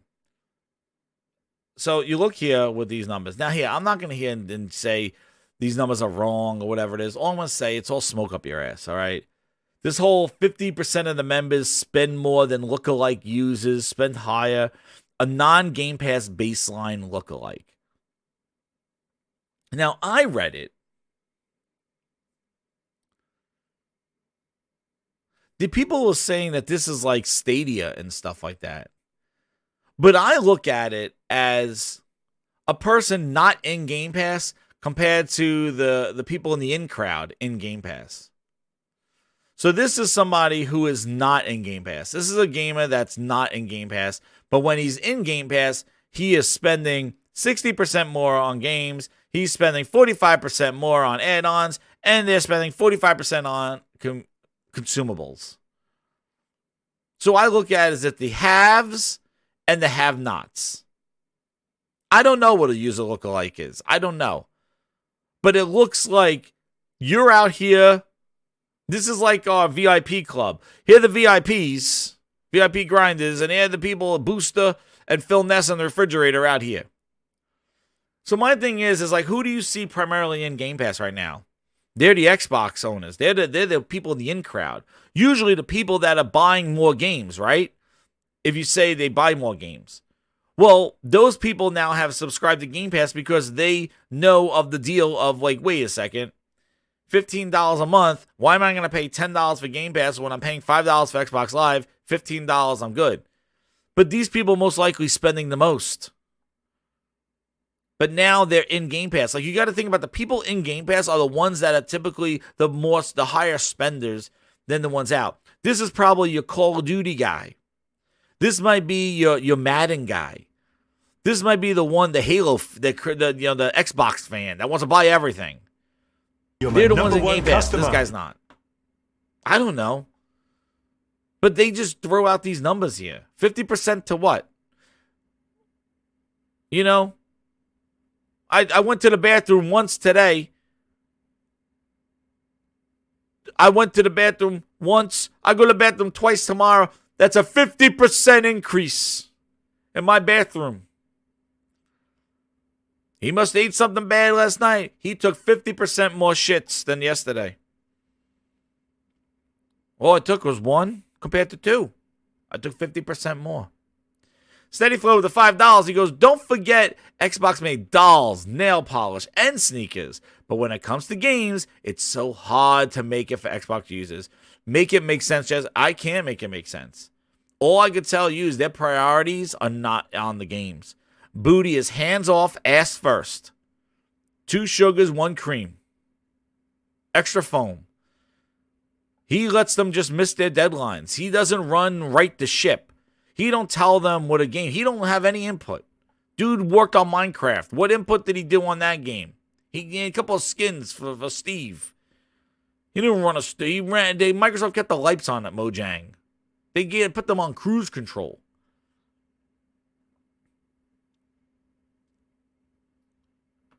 But it wasn't even these charts. Like launch publishers, like trying to get people day and date, broadens the funnel. The funnel that he's talking about is that the more people play the game. You want to see a funnel? You want to see a funnel? I'm going to show you what the funnel is. Like, just what's this funnel that Phil talks about? What is it? You come here for the funnel. I'll show you the funnel. You want to see the funnel? Here's your funnel right here. Here's your funnel. So Phil says, the funnel. Hey, Dev, you know, if you put your game in here, the funnel is bigger. The funnel is bigger. You want to see the funnel? You're my number one Here's your customer. funnel right here. Here's your funnel. Halo Infinite, 272,586 funnels. And not even 6 months later, we're in the 8,000 range. Here's your funnel, right? Goddamn here. Here it is. Goddamn almost flatlined. Friggin' flatlined. The Game Night 123 with the 10. He goes, here's Greg. He's a Game Pass subscriber. He's more engaged by 50% a normal guy. Great guy. And then there's Dave, a non-Game Pass subscriber. He's the scum of the earth. A lookalike. Don't be like Dave. Thank you, Game Night. Thank you. Exactly. That's how you feel. The haves and the have-nots. That's what he's trying to make you feel. You're on the outside. Here's your funnel. That's a big-ass funnel. Again, that's the thing that I don't get from these charts. That's the thing I don't understand from these charts. What is the quality of engagement? Is it that I just clicked on an icon and deleted it before you even downloaded it? What is the quality of engagement? Where's the measurement of quality? Turbo Man, Bootleg Joel. Game Pass broadens the funnel for games. 8.3% X player lift. Lift those players. The biggest Halo Infinite play, the biggest Halo launch ever. The biggest Halo player base ever. Dropped off like a friggin' bloop, straight down.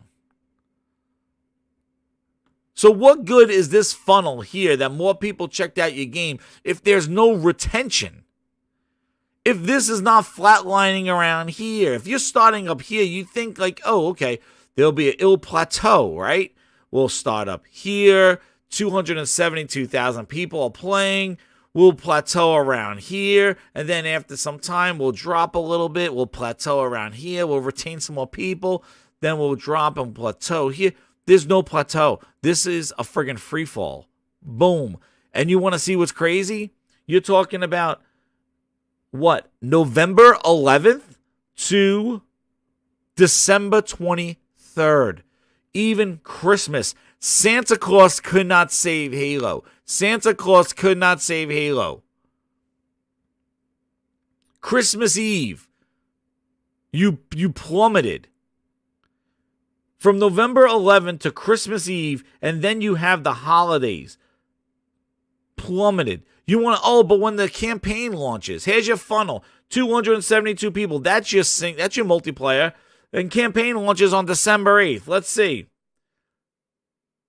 It didn't even go past the last pivot point on Thanksgiving. This is when the campaign released. The campaign was the paid part. It didn't even peak. It didn't even shoot up. It didn't go from here on Thanksgiving to right here and peak. It just kept dropping. And it dropped even faster. And on Christmas Eve, here it was. And then look, it didn't even plateau. It keeps dropping and dropping. You're looking at Christmas at 69,000 people. You're looking at Valentine's Day at 21,000. Then we go here to St. Patty's Day, we're at 11,000. You go on right now, they're at 8,000 players. Oh, but they're all on Xbox. Bullshit.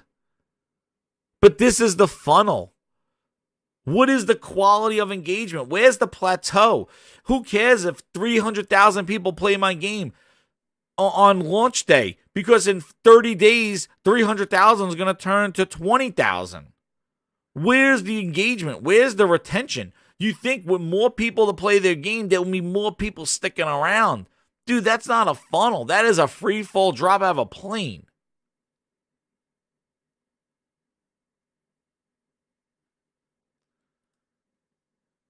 So I just don't get it. I don't understand this logic because I don't know what the quality is. What's the measurement of engagement and quality? All you're telling me is that more people checked out the disaster. and more people are leaving faster than anything. 25 million people. What are they doing? They're spending more money, buying more add-ons. They're buying add-ons for games that they don't own. Is that what we're doing? They're buying add-ons for games that they don't own?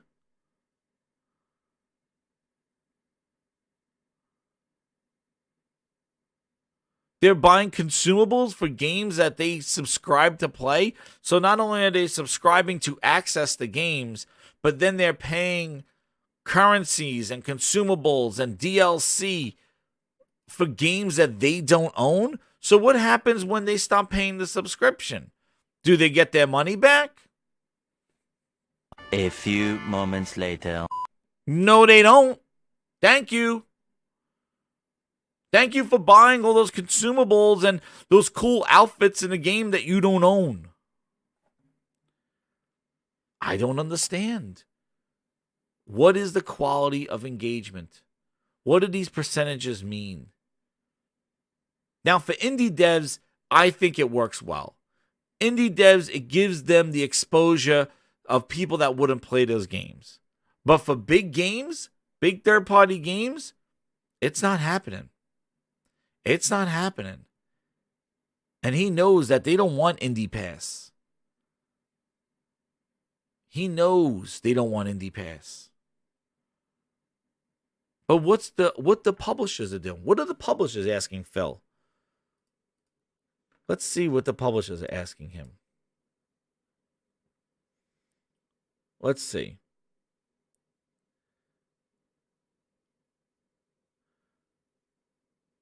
Where is he? I know I saved it.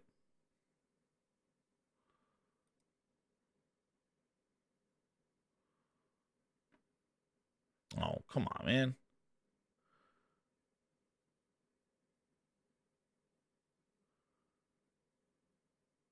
Did I save it? Oh, man, I thought I did. Oh, it's in this article.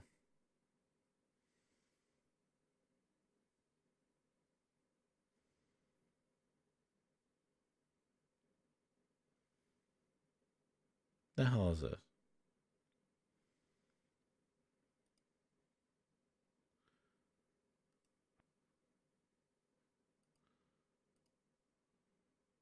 So, the hell is going on here? Oh my god, these friggin' ad blocks.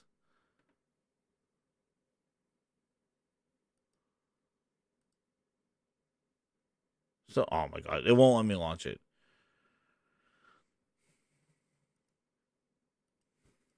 Hold on, I'll find it. But to leave you with, what are they asking them? It's that thing that, hold on. Game Pass GDC.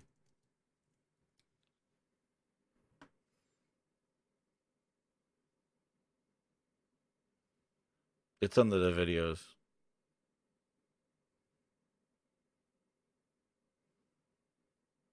He says that he gets this question asked a lot.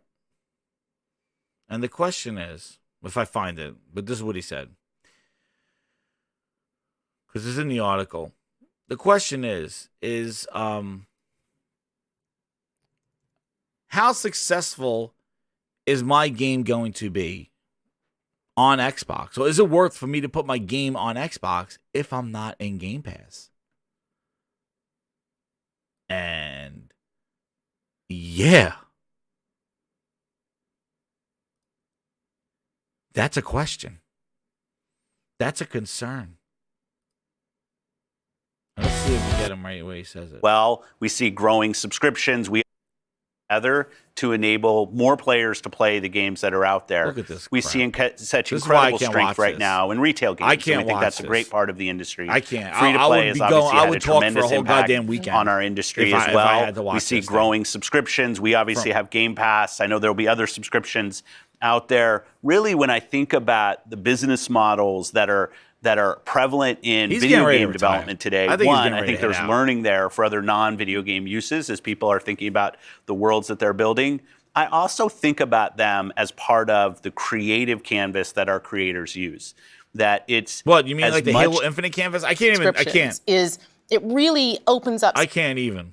More players will experience what they have, and that times. We have our subscriptions. Sony's announced theirs, and I anticipate. Sony incredibly announced theirs. proud of the role that Game Pass. And I often Right. get asked by developers, if I'm not in the subscription, am I just not viable on Xbox anymore? It's absolutely not true. Like we look at What was that? It's absolutely not true. But you hear what he says. I get asked this question a lot.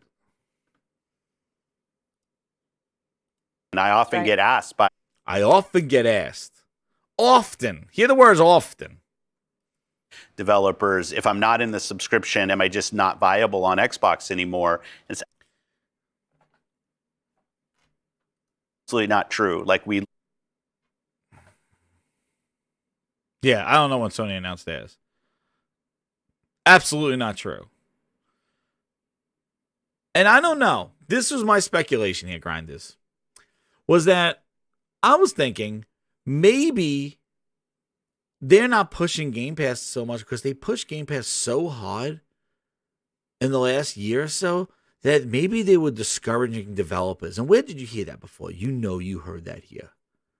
You know. I said this on here. Frogs, I think, said it as well. Game Pass being the only thing that they talk about, the only thing that they focus on. It wasn't Gears 5. It was you could get Gears in Game Pass. Hey, Halo Infinite's in Game Pass. Everything was, the service was preceding the content. And you don't think, I questioned it. We questioned it. It's about the games. Stop pushing the service. The service will work for itself if the content is there. Didn't. And I bet you he was scaring off devs. Devs are like, well, you talk about Game Pass as your lifeblood. Well, if I don't want to put my game in Game Pass, should I even put it on your Xbox? This is developers. These are the lifeblood of your console. If they are asking you these questions, and Twisted, I purposely paused it on this crazy face. If people, the developers who are supposed to be excited to develop for your new Xbox, who are supposed to be excited to develop for your services, if they're coming to you going, dude, the thing that you created, if I don't put my stuff in there, then am I even viable? Should I even put stuff on there? If I put a game on your Xbox, people are just going to say, wait till it comes to Game Pass. They're not going to buy my game because they come to the expectation that my game might show up in Game Pass. Tunic, at the end of February, was like, we're not putting our game in Game Pass. And then it stealth dropped on February and on March 14th in Game Pass. Talk about mixed messaging. They couldn't even promote that it was going into Game Pass. They said it's not going to Game Pass. 3 weeks later, it shows up. Stealth drop. Why? Why? Was Tunic like, hey, if I'm not in Game Pass, I'm not viable on Xbox, and I'm exclusive on that? Game Pass is deterring developers from putting their games in the service. It's supposed to be doing the opposite. Game Pass is supposed to be enticing developers with all those slides that he just showed. Is supposed to be enticing people to put their games in Game Pass. Instead, it's discouraging them. Because if I was him and devs were asking me that question, he often gets asked, if I'm not on Game Pass, am I even viable on your platform? Dude, that's some scary stuff.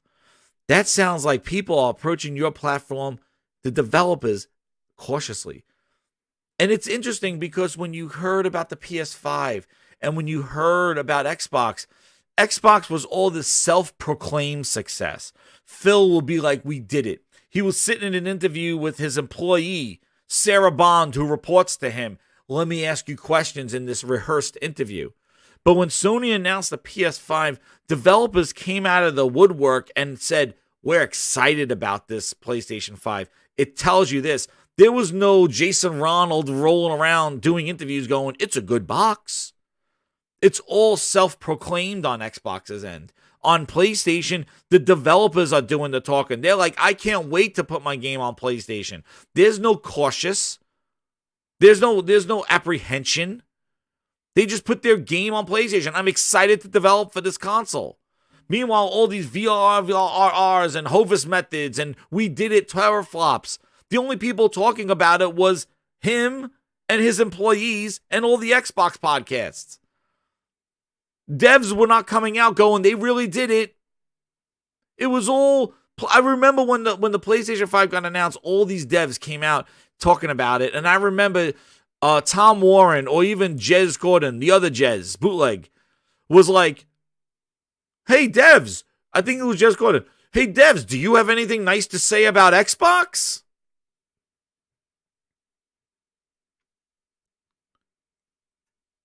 Like, PlayStation has all these devs saying nice things about the PS5 and the capabilities of it. Do you have any devs that want to say anything about Xbox? Didn't happen. So when you hear what he has to say with this. Developers, if I'm not in the subscription, am I big first-party games, but in the indie games and great games that people are finding. But I also want to make clear to people that are out there that for us at Xbox, there's not one business model that we think is going to win. I often get asked by developers, if I'm not in the subscription, am I just not viable on Xbox anymore? It's absolutely not true. Like, we look at retail of people selling games, buying games. It's an important part of our P&L. You know that. And it's something that selling and buying games, it's a part of their P&L. So wait, you made Halo Infinite multiplayer free to play. If you're trying to sell games, you take out the multiplayer. What's up, Jemai? How you doing? We invest resources in to enable our developers to do great work there. Free-to-play games, we want those to flourish on our platform. It's really about the diversity of business models, and this is where I sometimes contrast against. My thing is he talks about the diversity. But what is he doing? Grinders, what is he doing? The diversity. Buying up these big publishers. What is he doing? Go back to the funnel. He's funneling everybody through Game Pass. That's what he's doing. There's no diversity. You're not making games not in Game Pass. You're not trying to sell games like your P&L or what the hell you're talking about. You're not trying to sell games. You may want to sell games, but there's no games that you're making that are outside of the subscription. You committed everything to the subscription and even make things in the subscription more enticing than retail. You're selling Halo Infinite with that janky-ass single-player campaign for $60. You would be a fool to pay $60 for that with no co-op and no forge and a half-ass campaign. Where's the rest of the game? It's a service. Well, where's that on the box for $60 goddamn dollars? It's not there. You're selling a $60 product in Sea of Thieves with no content until 4 years later. Where was that on the box, Phil? $60 Halo Infinite was there. You're not trying to do diversity. What are you diversifying? All your stuff is in Game Pass. Why are you buying Bethesda? Why are you buying Activision? You could have easily went to Bethesda and say, we want Starfield exclusive. Hey, Sifu, we like you. Hey, Deathloop, you look pretty damn good. You could diversify just like that by getting games on your platform without buying the publisher. Why is that? Why are you buying the publisher? Oh, because they won't put their games in Game Pass. So, where's the diversification there? You want everything to go to Game Pass because that's the first thing that comes out of your mouth when you spend $7 billion. When you spend $70 billion, the first words are like, this is content for Game Pass. So who are you funneling? You're not selling games, indie games outside of the service. You're not doing any of that stuff. The growth isn't happening, Josh. They're pivoting. And when you hear developers are questioning whether they put their game in your whether they even put the game on your platform. Now remember, Xbox is PC, PC is Xbox. They're questioning, if I don't put my game on Xbox, am I not viable? He's like, no, that's not true. We care about selling games over here. But you're creating a culture that's not going to buy the game on day one. Exactly, Toolman. Halo Collector's Edition had nothing on the disc. So the Phil Ness at GDC was running rampant. Might do another video on this, on some of the things in here. But the main point I wanted to focus on was this whole being discouraged about putting games on Xbox because of Game Pass. Because I said that if they go all in on Game Pass, which they have, it's going to be a discouragement, because what they're going to do is say, you know what, I'm going to put my game on PC. I'm going to put it on Steam. I'm going to put it on Sony's platform. I'm going to put it on Switch. They'll buy my game for $60, $70. They'll pay for my game if they find value in it. And once I make money there, I'll just give you the sloppy seconds and put it in Game Pass. So by natural way of evolution of games, Microsoft will be losing exclusives, because people will say, well, Game Pass will be like the subsequent service. We'll put it in after we make our money. Because otherwise, if Microsoft's going to pay us big money, then we will do that. And that's the problem. They're buying these games on these other platforms. So when they come walking over to Phil Ness's door and they go, hey, Phil, my game is pre-ordered like crazy on PS5. We want $10 million from you to put the game on Game Pass because it's selling like crazy on PlayStation. And now Phil's bill just went up. Phil's like, oh, whoa. Well, here are the numbers. We have, our numbers are we're doing great on pre-orders. We're just not doing great on pre-orders. And Phil's like, okay, you know what? Here's the money. We'll put it on Game Pass. He don't want to make those deals. So he buys the publisher so you don't have to deal with that stuff. But who knows? It's just interesting that he says that a lot of people ask him that. And it's showing that Game Pass is a discouraging factor. And that's why you're not seeing big third-party games in Game Pass. Game Pass has been out for 5 years. And the flywheel is not flying. And his plan was the flywheel. Was to inject content to Game Pass to have developers naturally put games in there. That was the model that he said. And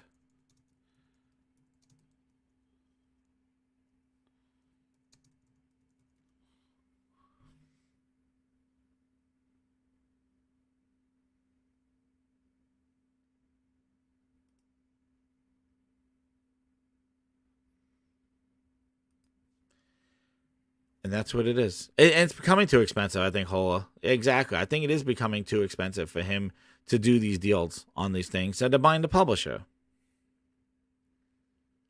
Yes, Froggy, I do want them to do the same thing as Sony. I want them, they could keep Game Pass. I want them to not make games for the make games for the service and make games for the game. These games have been compromised because of the model of Game Pass. Even their development, I feel, has been compromised. They cannot develop a game. They had no issues getting out games early with the Xbox One, making deals. They had no issues getting games. Gaming wasn't hard. All of a sudden now they can't figure out what Halo should be. They can't even talk about why Halo is not making its making delays and all this other stuff. They're coming out here talking about how they missed their deadline. Here. Please be constantly open and transparent with fans, because we don't want to expose them to the uncertainty and sometimes that churn that happens on any game development process. The decision we're making, though, and I believe this is the right one, even though it's hard some days, is to make sure that when we talk to our fans, that they can rely on what we say. Fans are really soon going to be exposed to some really cool stuff that we've got going on for season 2. It's taken a little bit longer to get the engine up to speed. Communication's flowing in the way that we want to, but the engine is cranking, and I'm super excited about the next year and beyond. The next year and beyond. Did you hear the music? Does this sound like a service game that you can't wait to play? Dude, it sounds like a freaking funeral. It sounds like a funeral. Does that sound like a game that came out a month or two ago and is ramping up some amazing content? They're still talking about game development, Who Are You? It's incredible. It's maintenance time. They're still saying, well, we're not hitting the mark and stuff like that. What? The music. It's challenging to always be constantly open and transparent with fans because we don't want to expose them to the uncertainty and sometimes that churn that happens on any game development process. The decision we're making, though, and I believe this is the right one, even though it's hard some days, is to make sure that when we talk to our fans, that they can rely on what we say. Fans are really soon going to be exposed to some really cool stuff that we've got going on. You mean the 2 maps that are coming next month? And that new battle pass that comes next month?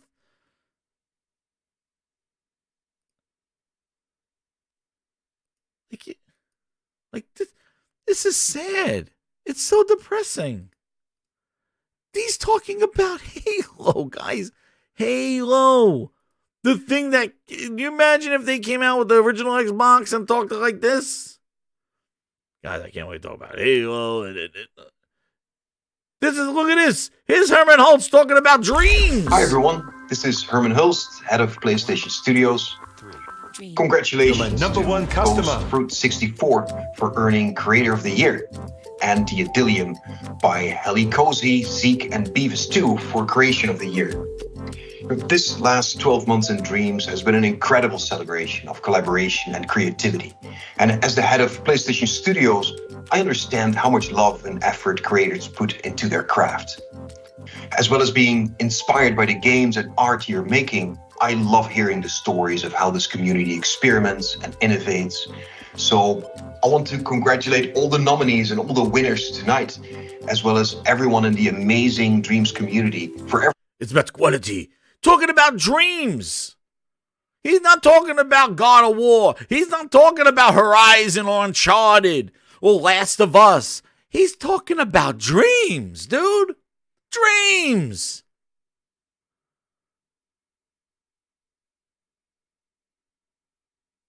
And then Joseph says, I'm glad this clip is out for everyone to see. Always be constantly open and transparent with fans because I'm waiting for Sarah McLachlan music to stop playing. Uncertainty and sometimes that churn that happens on any game development process. The decision we're making, though, and I believe this is the right one, even though it's hard some days, is to make sure that when we talk to our fans, that they can rely on what we say.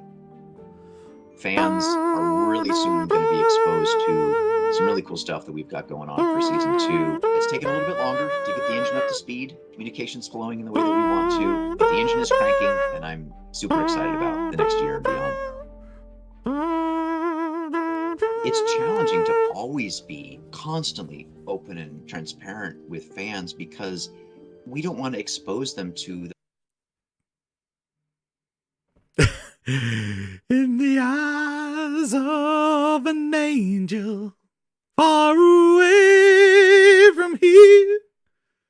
With that one here. This is video games, everybody. This is video games. Dude sounds like, oh my god. The game night 1, 2, 3 goes in memorandum. Halo Infinite. Pour one out. Who are you? Who are you? A member for 5 months. Jez, can we please take a moment of silence and remember Halo? It's only been... Who are you? We got 9 more years. What are you talking about? Remember Halo? It only came out 4 months ago. This is a 10-year plan. Thank you for subscribing. Thank you for being a VIP grinder. Who are you? What are we doing here? The Death Watch. I don't even know, man. I don't even know. Like, this is... Wait, you want to... Oh, guys. I didn't get... Listen. We got... Dude, they got... Oh...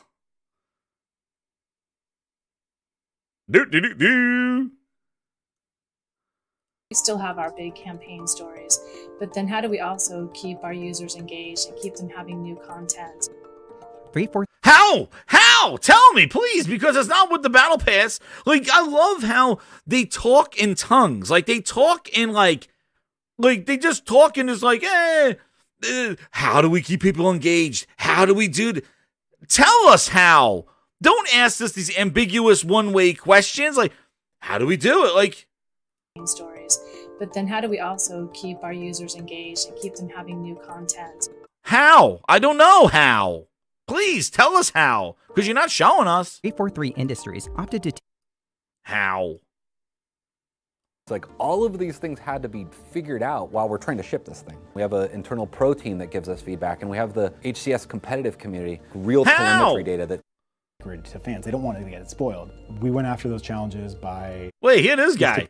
The console wars made him delay the game. Watch this. The items from people. I believe we changed some of the tuning to bring that power in earlier, so you were Master Chief at his fullest potential. It's not maybe something that a player... Wait, where is it? On July 23rd, 2020, 343 and... You just made the list! Missed, with many detractors pointing out the last-gen quality of the graphics. Less than... made a decision to delay the release of their game to help rate the ship. They brought on Joseph's franchise alongside... Where is it? To actually bring Halo back to launch with the console. We got all caught up in the console wars, and so just everything got magnified. We weren't as far along or in a place that we would have liked to have been to land that reveal.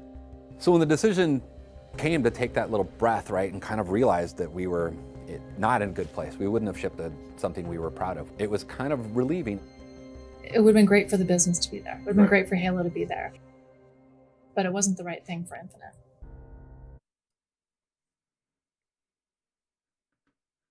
The console war. Holomoko, the VIP grinder! Thank you, Holomoka17. Welcome to the Grindhouse. Herman Holtz will be doing splits in quality. Thank you again, Holomoko. Welcome to the VIP grinder and the Grindhouse. Thank you. Yeah, this is it, man. You can tell, like, I like this stuff is. This is from Washington Post, their interview. But what I'm going to tell you is something that you've been here before. You've seen what we talked about before. You've seen this. Listen, hit that like button, guys. Let's get to 100 likes because I got the last thing. We're going to watch this. Watch this. Oh, goodness. Oh, goodness. What? Where's my watch latest? Holy crap. Oh, goodness. Oh, wait. Oh, not this one. It was kind of relieving. It was kind of relieving. No. Where are you? Let's get you.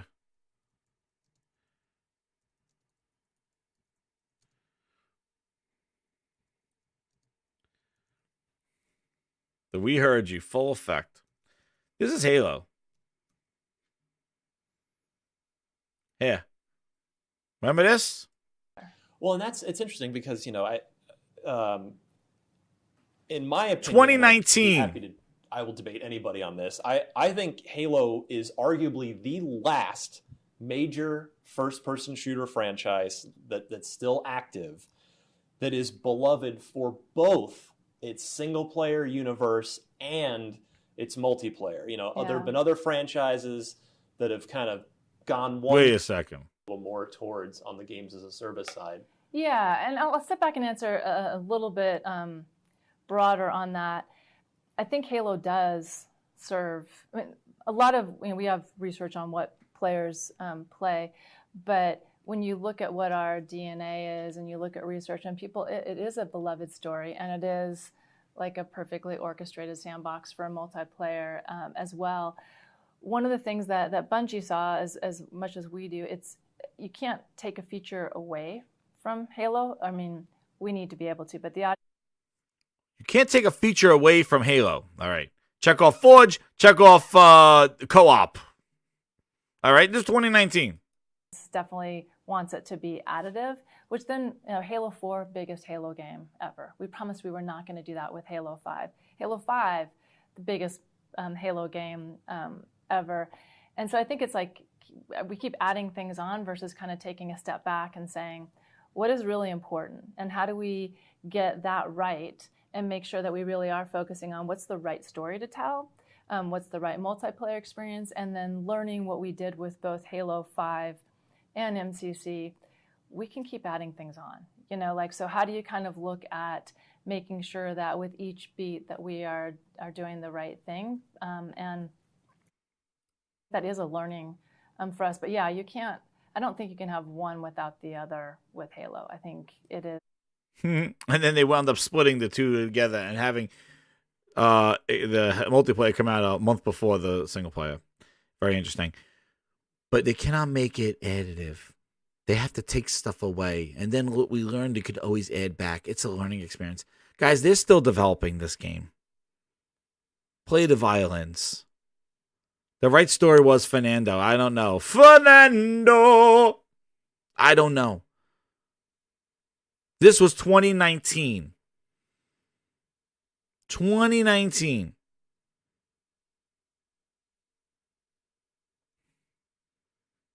And wait, we didn't get to, and then after she says we got to scale it back and we could always add later, all this stuff. Here we go. Wait, not that one. Where is it?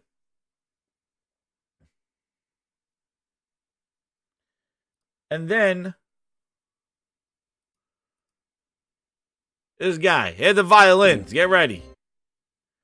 Game was hard, like COVID. Yeah. Process. Shipping this game was hard, like COVID smacked us in the face in the middle of it all, and we want to make sure it's right. The decision we're making, and I believe this is the right one, even though it's hard. Again. And that happens on any game development process. Shipping this game was hard, like COVID smacked us in the face in the middle of it all, and we want to make sure.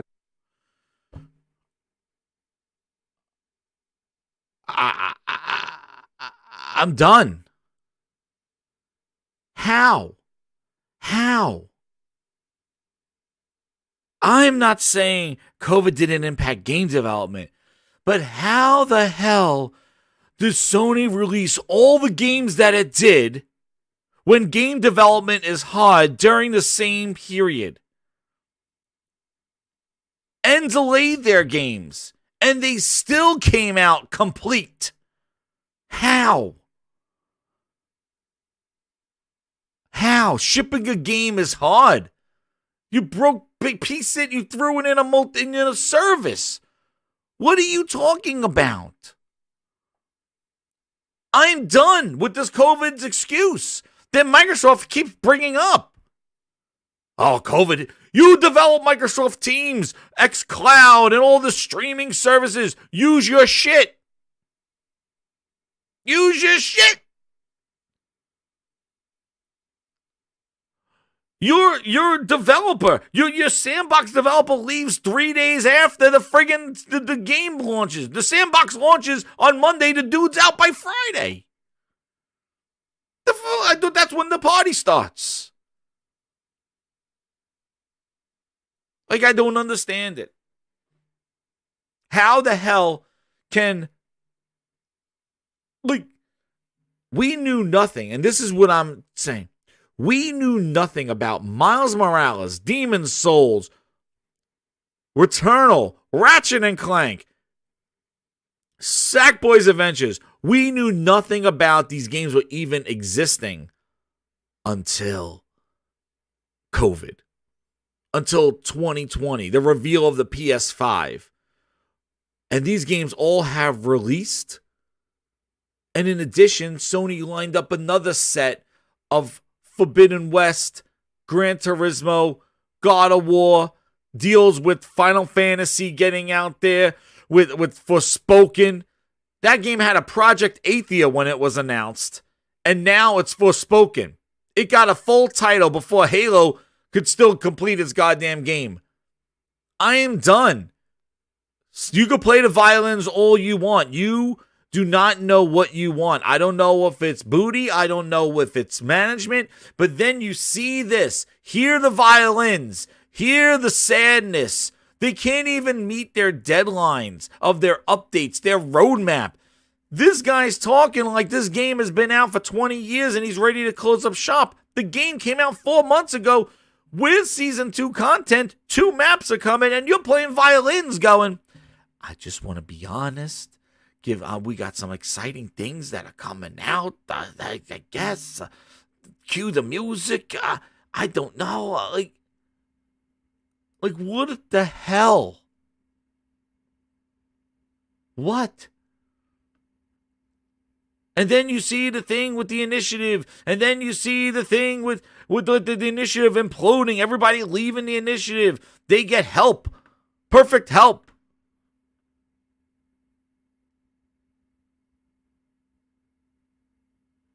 And then on top of that, it's like, oh, you know what? Making RPGs is hard, says a studio that just made racing games. Fable development is slow due to a lack of RPG experience and frugal approach. Frugal? Guys, we got people out there talking about Microsoft money like it's their own. Like Phil drops off the money bag with their mail. All right, we got people hyping up how rich Microsoft is like they're part of the family. You got the people working on Fable. First, they don't know how to make an RPG because they made racing games. And then saying this. Action RPG open worlds are incredibly complicated to do. They take a lot of time. A lot of people in Playground have the mentality of doing more with less. That's if Assassin's Creed is done by 5,000 people. They will have 150 or 200. And if they do it in 7 years, they're going to do Fable in 5. It's good to be ambitious, but you also have to be realistic. And what I saw is that game development was getting longer and longer.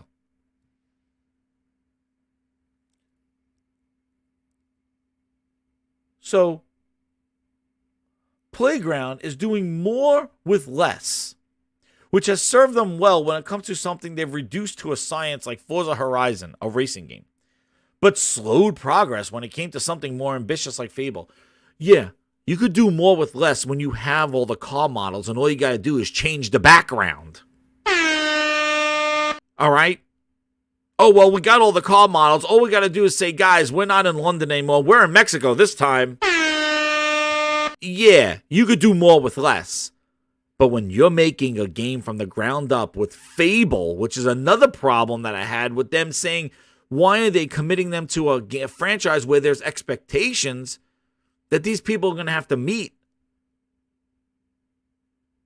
Now they're like, oh, we got to make a storyline. We got to make side quests. Hell, we got to make people that move and fight and combat system and story and dialogue and side missions and main missions and maybe swimming, maybe flying, maybe animals, maybe hunting, maybe crafting, maybe a village where I have to go buy stuff. I got to come up with armor sets. I got to come up with weapons. I got to come up with bosses. I got to come up with dungeons. I got to come up with open world. I got to come up with traversal. I got to come up with horses. I got to. You think? You think? Yeah, it's not a racing game. You think? Play the violins. I'm going to have to get it. Okay.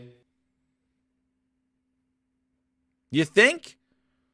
But Playground, they make great games. They don't make RPG games, and they never made Fable. Add that to the list with perfect help. They built the Avengers, and meanwhile, they got the bootleg Crystal Dynamics making their game. Then why would you build up a studio in Santa Monica and give them brunch every day and coffee from Booty if they're just going to devolve into this kind of studio where they're just like the concierge to Crystal Dynamics, whose experience with Perfect Dark between the both of them doesn't even amount to a hill of beans? Thank you for just taking the franchises that I grew up with and just throwing them to the goddamn wolves, because you don't know what you're doing. And people go, well, why you get upset when you read it? Because it is not a one studio problem. This is a corporate problem. This is a management problem. This is an issue across all their things. And they led this with Halo. And I said, if they mess up Halo, good luck to everything else, because it is fair game and open season for all these other games. So you sitting there saying Microsoft's coming back? Phil's trying to tell people it's okay. Don't look here. It's okay. Don't mind me. He goes, it's okay. Oh, it's the no, don't mind the sirens. It's okay. People making money. We're making money. I'm buying publishers. It's not about Game Pass. It's okay. Please. Everybody knows what's going on here. They're just going to try to buy up the industry, to buy up mindshare so they could slap their tramp stamp Xbox name on every game, even if they don't even have a contribution to it. It's just because they pay the light and electric bill. They're not going to have any influence. They don't have any direction. They don't go in there, Herman Holtz, Shuhei Yoshida style, flipping over tables going, Chief, this ain't it. There's nobody there to assess the quality and content of these studios. Let's go look at Rare. How's Everwild doing, dudes? You showed it in 2019. What's going on? You want to know what? Hey, how's Hellblade doing? Are we just going to get seeing this? Is this going to be like kind of a Game Awards thing every year? You showed it 2 years in a row, and that's the only place we saw it. Game Night 1, 2, 3 with the 5. He goes, you never heard this when Guerrilla shifted from Killzone to Horizon Forbidden West? No. Or when when Sucker Punch went from like, we never did a samurai game before. It's hard to ship games. It's hard to tell a story. Or Returnal. Or Housemarque. Oh, Returnal's crap. Why? Well, we never made a AAA game before from like an action game. It's always been these kind of top-down, side-scrolling games. We never made a 3D game, and game's hard. COVID's hard. They got the game out and now added co-op multiplayer to the game. Well, Joseph Staten is listening to violins going, we got some stuff for you coming in Season 2. I think it's hard. We were delayed over a year. It's hard. We don't know how to make an RPG. Who gave you the assignment? You didn't get the assignment? When they said, hey, guys, you make car games. Guess what? You're going to make Fable. Nobody was like, oh, shit, what? Excuse me? I don't even think there's even cars in Fable. We can't even use our car skills in Fable. No, you can't. Hey, we got Rare over here trying to figure out this game, but you guys, you make Perfect Dark. Oh, you can't do it? Crystal Dynamics, you work first-person shooters, right? You work. Yeah, no, they don't. The management is a shithole.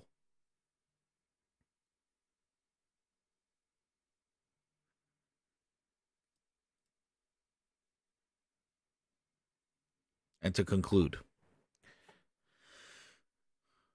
borrowed time. So all this all leads to borrowed time. Sony's not waiting for Microsoft to just figure it out and stop using COVID as an excuse. Because everybody else got their games out. Everybody else, their games didn't come out there with violins saying, we want to add multiplayer to Returnal, but COVID and developers developing games is hard. Oh, but when that flower is a little off tilter, If the Horizon little purple flowers floating in the air, oh, this game's not polished. There's bugs and glitches all over for Horizon Forbidden West.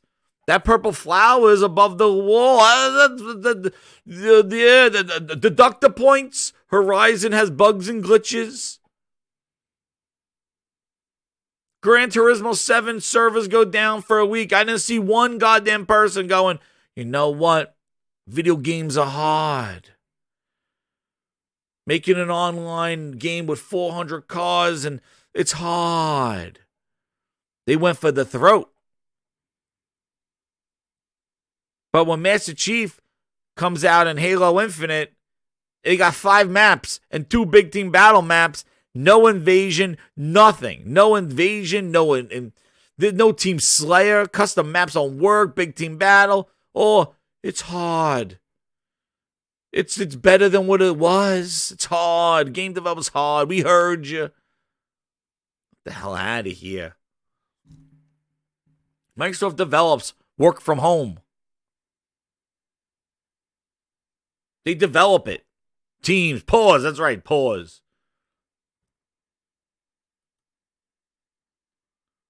Good luck to Fable. That's all I'm saying. And what was that, Phil? Maybe third party will save you. What is that? Retail of people selling games, buying. And gaming experiences that other Sony's announced theirs, and I anticipate other platforms. In the indie games and great games that people are finding. But I also want to make clear to people that are out there that for us at Xbox, there's not one business model that we think is going to win. I often get asked by developers, if I'm not in the subscription, am I just not viable on Xbox anymore? They don't think that he doesn't think that one is going to win. Meanwhile, you put all your eggs in Game Pass. If you didn't think one was going to win, then how the hell in 2017 you go every game that we make from our first party studios that we ever going to make? We don't even have the studios yet. But everything that we plan on making is going to go into Game Pass. Okay. So everything that you believe, I don't believe anybody's going to win. There's not going to be just one model that wins, but we're going to commit everything we ever make and ever do to a subscription model. Well, obviously, I think you chose which one you want to win. So stop blowing Phil Ness up our asses. You know damn well what model you want to win. The one that you don't have to sell a game. The one that we got your money already. The one where it's hard. We heard you. You know damn well what model you want to win. Not the $60, $70 model. Sure, you'll put it out there. But you know damn well where you want to go. And if you didn't, developers wouldn't ask you that question. See, kind of Phil Ness yourself. Devs wouldn't ask you that question if you weren't balls deep in goddamn Game Pass. Because they think they're not viable on your platform without it. If their games are not in there, they don't want to do that. They don't want to play the game. Is it even worth giving you that game? And why would they say that if you were so diverse? It wouldn't. The reason why they're asking that is because you are committed to this service Game Pass model. That's why a lot of people asking you that. They're not asking Sony that. They're not going, hey, Sony, if we put our game in PlayStation Plus, are we not viable on your platform? You have subscription services as well, Sony. You got PlayStation Now. If I don't put my game in PlayStation Now, am I viable on your platform? They're not asking Sony that because Sony is not pushing those. Didn't commit their first party. Sony is doing exactly what Phil's saying. See, that's the thing. Face down, ass up, ankles deep. That's right. Who are you? Hit that like button, everybody. I think we're over 100 likes. But they're not asking Sony that because Sony's the one that's delivering it at every facet. Phil talks it, but he's not doing it. Now, with Project Spartacus, what this thing is coming up. I think I spelled Spartacus wrong. You just made the list! The thing is if you look at this. Oh, shout out to Witty, member for 6 months, VIP grinder. The Phil Ness is on point. He has done so much cap. How do they go almost 2 years with no first-party games and Sony dropping left and right, but they win, but they win so sad. Exactly. Yeah. Exactly. Thank you, True Witty, for being a 6 month VIP grinder, doing the splits in the VIP house. But exactly. So Spartacus. Listen, Sony has an imaging problem with Plus and Now. They're two different services. Sometimes they even overlap. But I would beg to say that PS Plus has been doing some killer offerings each month in it. And PS Plus has been hanging in there as a service, not only the service needed to play online, but a service that gives you some damn good games in PS Plus. They've been actually making sure that you get, and I've been saying this since launch, they have their PS Plus on point because they make sure you get a PS5 game or an upgrade in PS Plus along with 2 PS4 games. And they even threw PSVR during the anniversary in there. And that's just a $60 a year service that you pay just to play online. That's equivalent to Games with Gold, which people won't talk about. Voldemort, the service that we want to talk about, Xbox Live, the Voldemort. But if you look, PS Plus is just dominating that. They're giving you great games, at least a PS5 game once a month with 2 PS4 games and your deals or whatever. Then, on the other end, you got PlayStation Now, which since the last couple of years, they've changed it where they're not giving you a bunch of streamable games. You could download them. And there are over 500 games that you could download. Another 400 that you could stream because they're from the PS3 era. That is over 800 games, probably 900 by now, that are in PS Plus. And for the last year or so, they were putting games in there that were either their exclusive games, and they were putting them in there for about 2 or 3 months. Nobody's talking about it, but you want to talk about Game Pass value. What happened to GTA? GTA San Andreas was in Game Pass. GTA 3 was in PS Now. Well, what happened?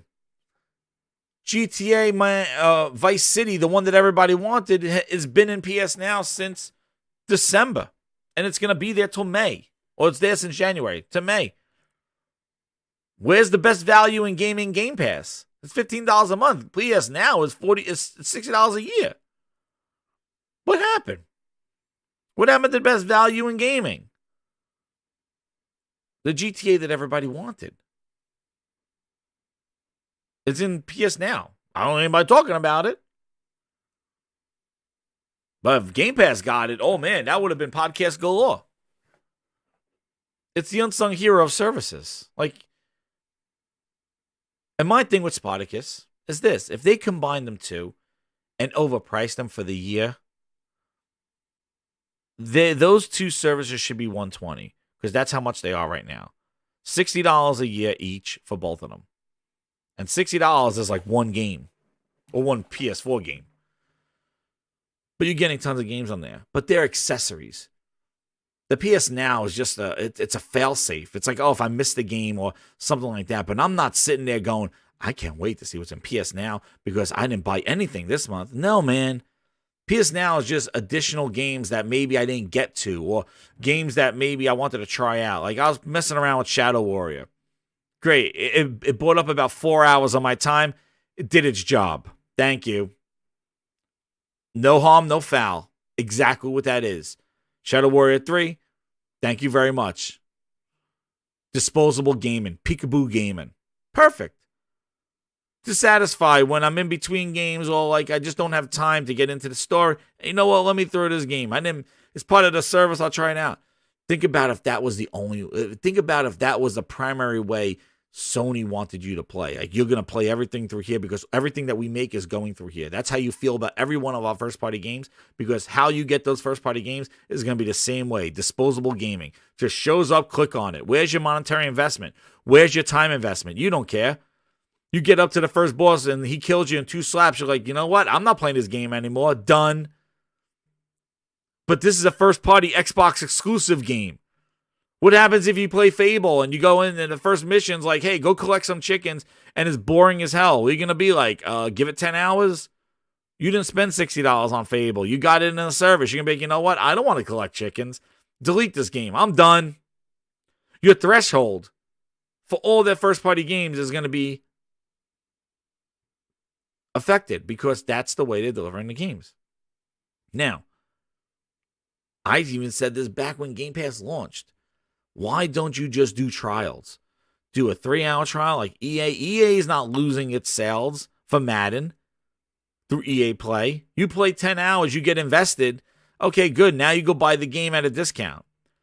That if Phil wanted Game Pass to be the thing to try to sell you games, why don't you do that incentive? You don't get the game forever, because when are you going to buy the game? If you got Halo Infinite in your service and it's always going to be in there as long as you're a subscriber, like, it should leave and then you should buy it. And if that's the model, then the game does not have to be compromised to be this kind of, well, it's going to be in Game Pass forever until the end of time, so milk the shit out of it. No, make the game what it should be. Don't worry about the service. Make it a complete game and let them play it for 5 hours. And then if they like it, they'll buy it. If they don't like it, they won't. Now you get everybody to play the game. The game is not compromised to be in a 10-year service.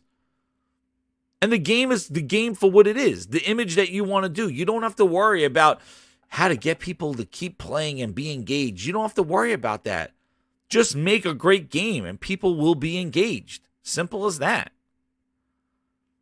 So I think game trials is a good perk if they decide to do that. Like if they say, hey, God of War is coming out, you'll get a 4 hours, or 3 hours, or 2-hour gameplay of God of War. Play it for 2 hours. If you like it, buy it. If you don't like it, don't buy it. So a game trial, they don't have to be like, well, God of War is going to be in PlayStation Now for the next 10 years. Maybe we'll put Atreus in there, maybe in maybe season 3. We can't give them everybody up front. We got to spread it out because it's a 10-year God of War plan.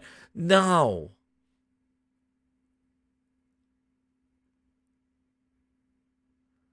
You don't have to develop the game for the service. Develop a game for the game. And you could see, I think that's where a lot of their studios are struggling. Because Microsoft has one way of how they're going to deliver this content, and these studios want to just make a game. But Microsoft is just hands off. Like they said with the comment with friggin' what was it? With the initiative. The people that left were so surprised on how lax Microsoft was when they didn't meet their timelines. Or something like that. They're like, yeah, we're surprised how lax they were. They don't care. They're not driving timelines. So we will see. Now, my problem is if Spartacus comes out and Sony decides jacking up the price and making it like you're getting the same thing that I'm getting now, but I'm paying more money for it, then we're going to have to see what's going on. Then I got to see what tier it is, because then it's going to bowl. But I don't think they should jack up. I think the only one that should be more money is if they're going to put classic games in there, maybe another $10 more a year. Maybe instead of $120 a year for both services, maybe it's $130 a year. It's $15 a month, maybe $150 a year. We'll see. The pricing structure is going to be very important on what you get. But again, I'm not going to be here going, you got to get PlayStation Platinum because it's about the service. Dude, I will not buy the service if the service does not provide any value to me. I think if the service is giving me online, which I'm going to pay for anyway, like, I'm going to have to see the gymnasts. I'm going to have to see what it does. But if they're combining these two, they're not going to do day one games. That's what they've been saying. That's what the rumors have been saying. And I don't think so. The games that they're developing right now don't fit in a subscription model. They don't. The games that they're making now fit in a cost model. In a $60, $70 model.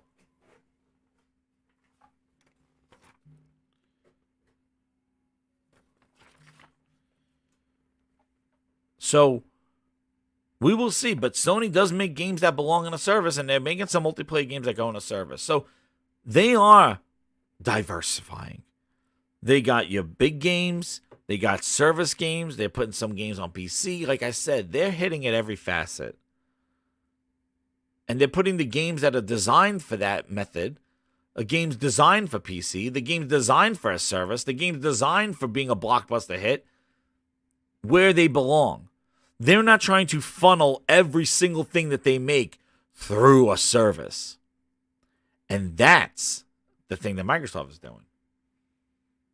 Sony's dabbling in each of it. It's not compromising the games and forcing them to go there. And now what's even worse is Microsoft's not doing it only with their own studios, but now they're buying big third-party publishers to funnel them through the service as well. So it's not just Microsoft first party that's going to be compromised with Game Pass. It is going to be everybody they're buying publisher-wise to get the games in there.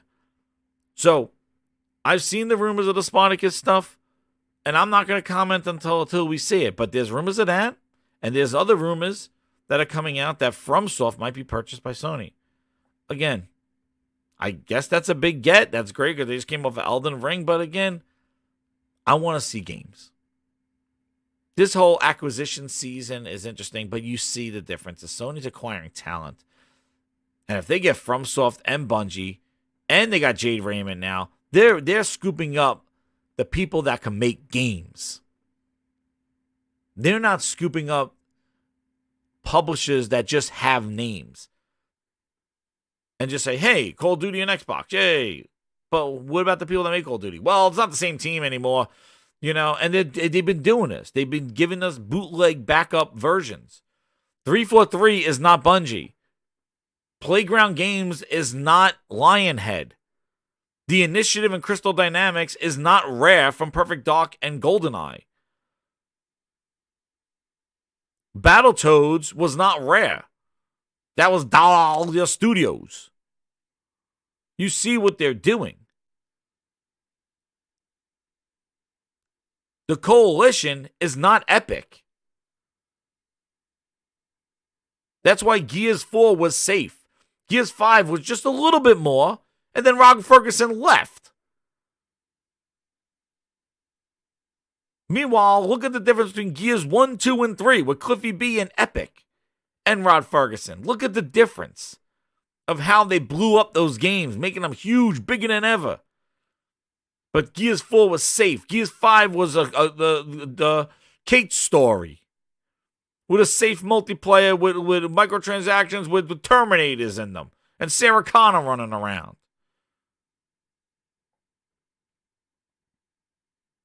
And Rod Ferguson left. Microsoft is using names, but not the not the talent that made those games what they were. And they seem to be doing it across all their studios. Sony's honing in on the talents of these developers and working with them to bring quality games. And whether they're 90 Metacritics, 80 Metacritics, they're going to be some duds too. But all I'm seeing is that the stuff that Sony and even Nintendo are delivering, even with Kirby, which I haven't played it, but I watched the reviews and stuff on it, and it looks like a damn good game. And it's a 3D Kirby game. But the fact that they're coming out with that game and they're showing the content of that game and what it can do, and with Zelda in the background. With Nintendo and Sony leading the way with exclusive games built for their platforms that sustain quality and content. Microsoft's so far behind in that sense. But people say that Microsoft's going to gain market share. Yeah, they're going to gain it by buying all the third-party developers. That Call of Duty acquisition, that goes through. They own a big portion of the gaming market because of what a franchise Call of Duty is. They didn't do anything to earn that. They didn't make a banger game that the game developers and gamers want to play. They just bought a studio that made a game that made a lot of money. And now Microsoft makes a lot of money from the studio that just made the game. It's just slapping a name on it because they bought you. Hey, you see that Starbucks coffee? Well, Grinds My Gears is buying Starbucks coffee. Now guess what? Starbucks is Grinds Bucks. Taste my coffee. You're gonna be, Jez, you didn't even crack open a coffee bean. I bought it. It's Grinds Coffee. That's it. But then you didn't even grind a coffee bean. Nope, that doesn't matter. I made this coffee. It's mine now. It's my name, my branding. So everything Starbucks did is now Grinds Bucks. That's it. Because I bought it. I just put my name on it.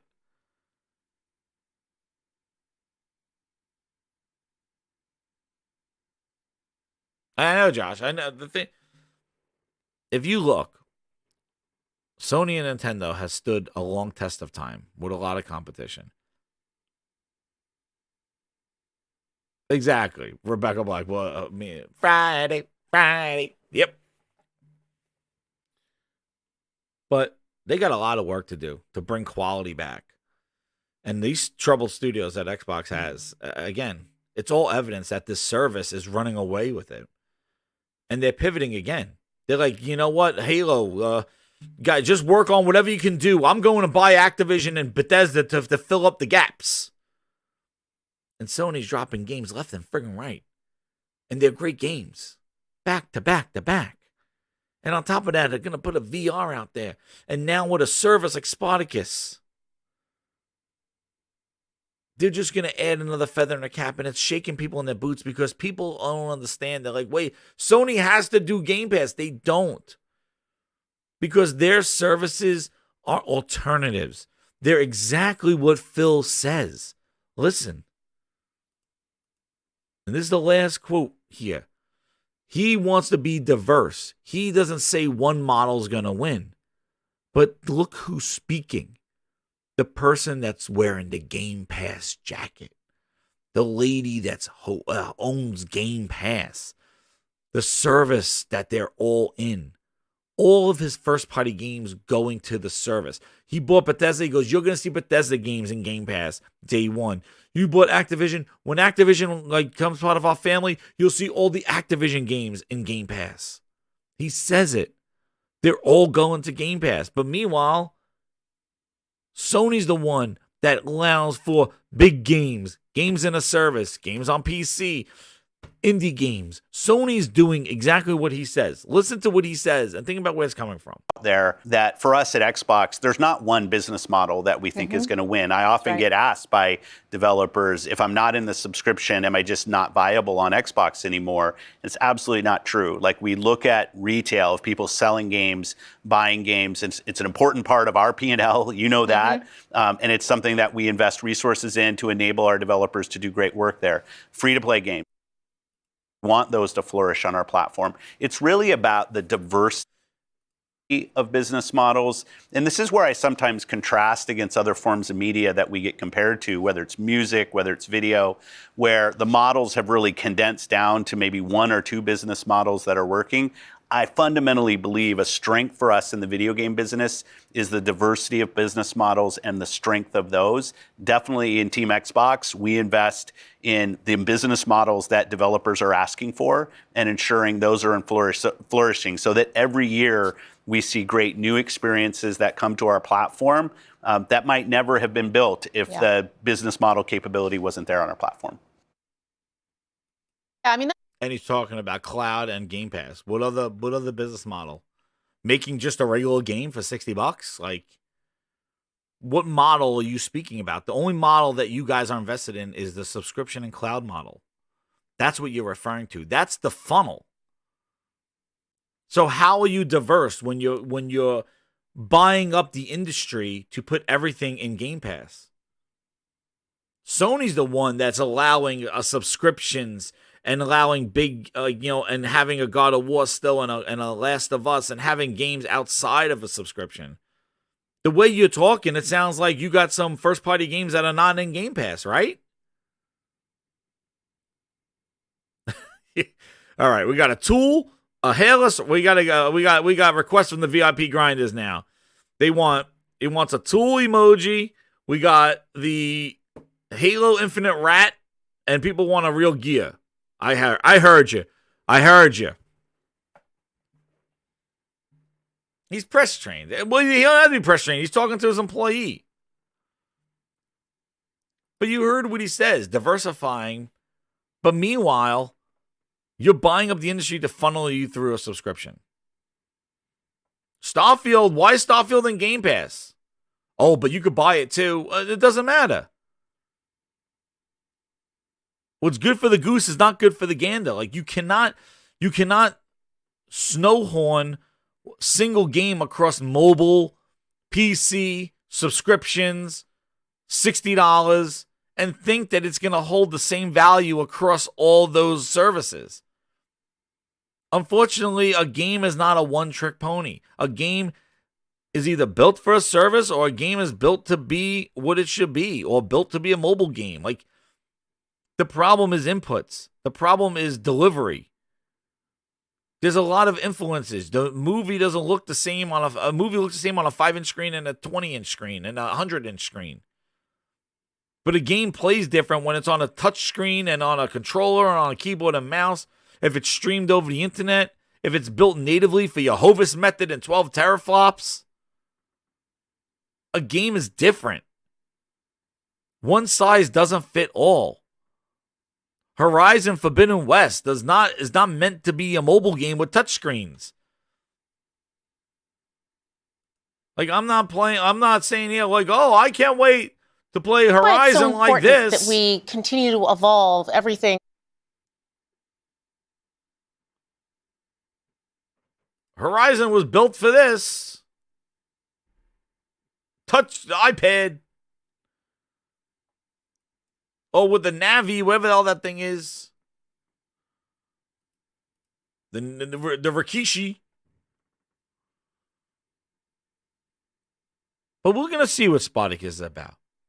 And see if these... But big Sony news is coming this week. They're not stopping. Borrow time. Nobody's waiting for Joseph Staten to turn the violins off and figure out what Halo Season 2 is going to be. Or for Fable to figure out how to make an RPG after making racing games. Or for Perfect Help to get the Perfect Help. They're not waiting. Sony got a cadence. Herman Holtz got quality. Jim Ness running around like Gordon goddamn Ramsay. They're not waiting for Microsoft to figure it out. And Spartacus, if it is a service and it's smooth and it basically puts things together and makes it makes sense, we will see. But I know it got people shaking in their boots because Game Pass was the bee's knees. And I told you this. When Sony, even Nintendo, want to flip the switch, they know that Microsoft cannot hold. It doesn't matter how many years Game Pass has been out. It doesn't matter. It does not matter. Because Sony and Nintendo have the games and content that people want to experience. And that's what it's about. Disney Plus versus Netflix. Disney Plus leapfrogged them in a short amount of time because Disney had the content. So you could have said Microsoft's Netflix and they got 20 million, they working so hard and trying to get publishers in there and on and on and on. It's such a slog. Then Sony says, you know what, guys? We're putting all big blockbuster games in there for the 4-hour trials. All upcoming. Enjoy. God of War. People going to sign up. I got to try this out. Oh, we're going to put PS2 games in there. What? PS2 games remastered with trophies? What? Excuse me? Yeah. Oh, and you can play your PS2 games on your phone? What? PS2 emulator? What? They're not saying play Horizon on your phone. Phil's like, hey, Gears 5 on your phone? No, Phil. PS2 games on your phone? Maybe if I'm on the toilet. But if they decide to flip the switch, they have the content already there. They just got to copy the model. And when they do that, it will leapfrog everything that Microsoft has ever done. Because Microsoft has not used this time to build games.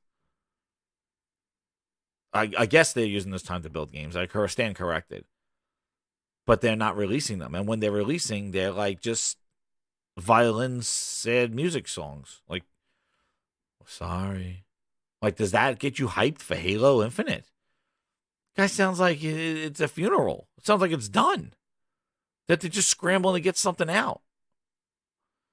That doesn't sound like somebody that's like the game, like what Booty said. Well, that's the real party is when the game launches. That don't sound like a real party, man. That sounds like a funeral. That sounds like a sad story right there. You tell me 9 years, he's 4 months in, he's already saying, eh. So, that's my issue, was the full committing. He talks it. But Sony's actually the one doing it. And we'll see what Spartacus is. And it will be evaluated, and we'll see how it is.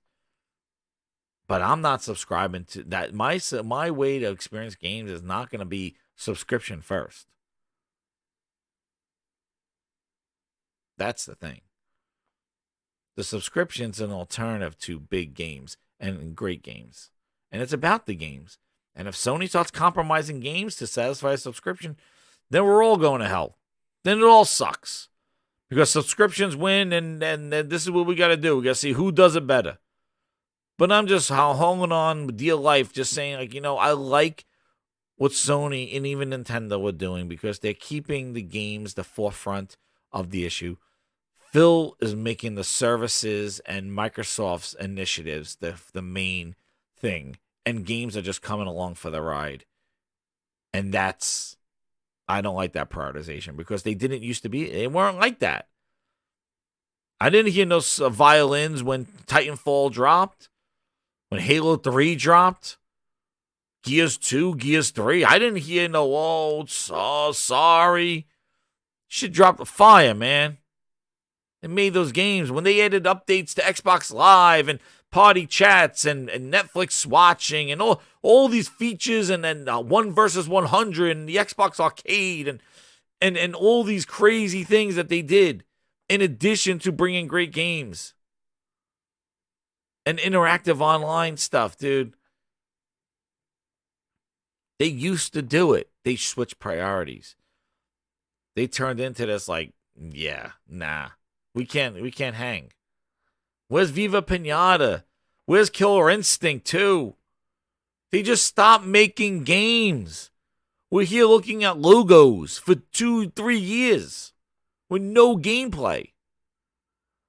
Sony's showing gameplay, updates to games, delaying the games, and releasing them to 88s and 90s on Metacritic. And saying, thank you for the awards. Let's move on. Here's the next set of games that are coming.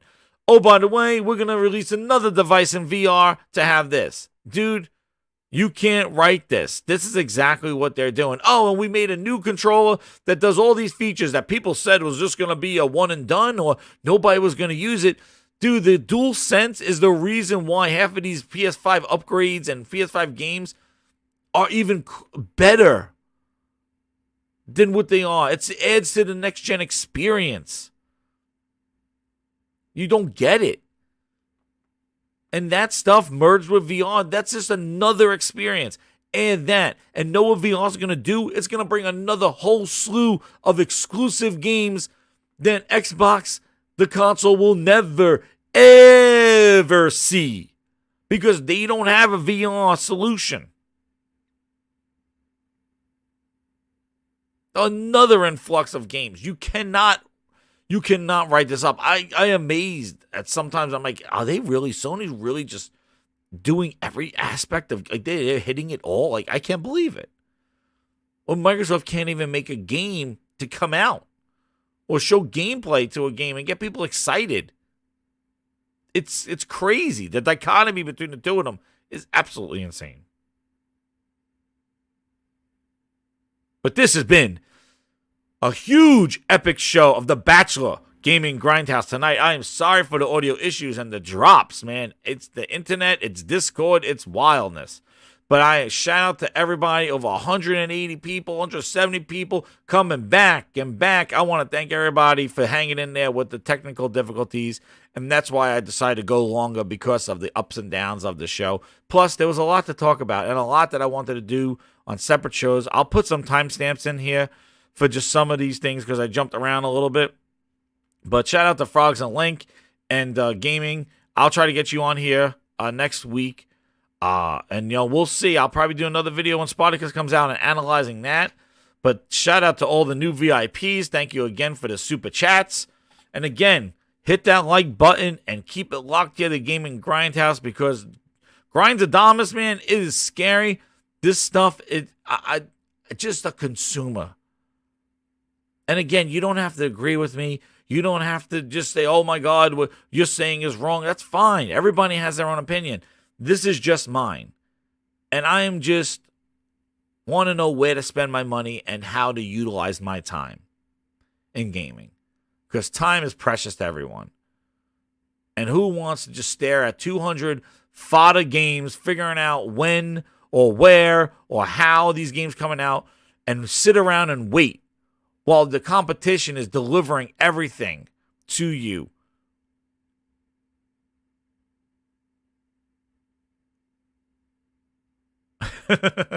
Thank you, Toolman.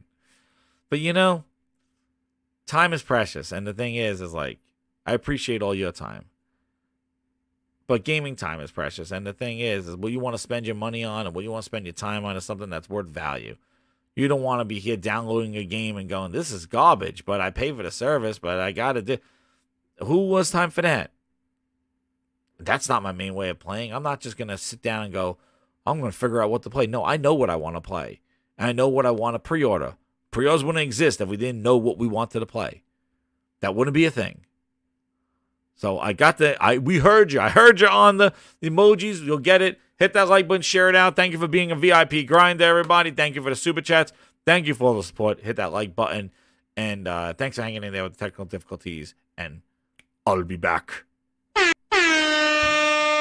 Grinds out.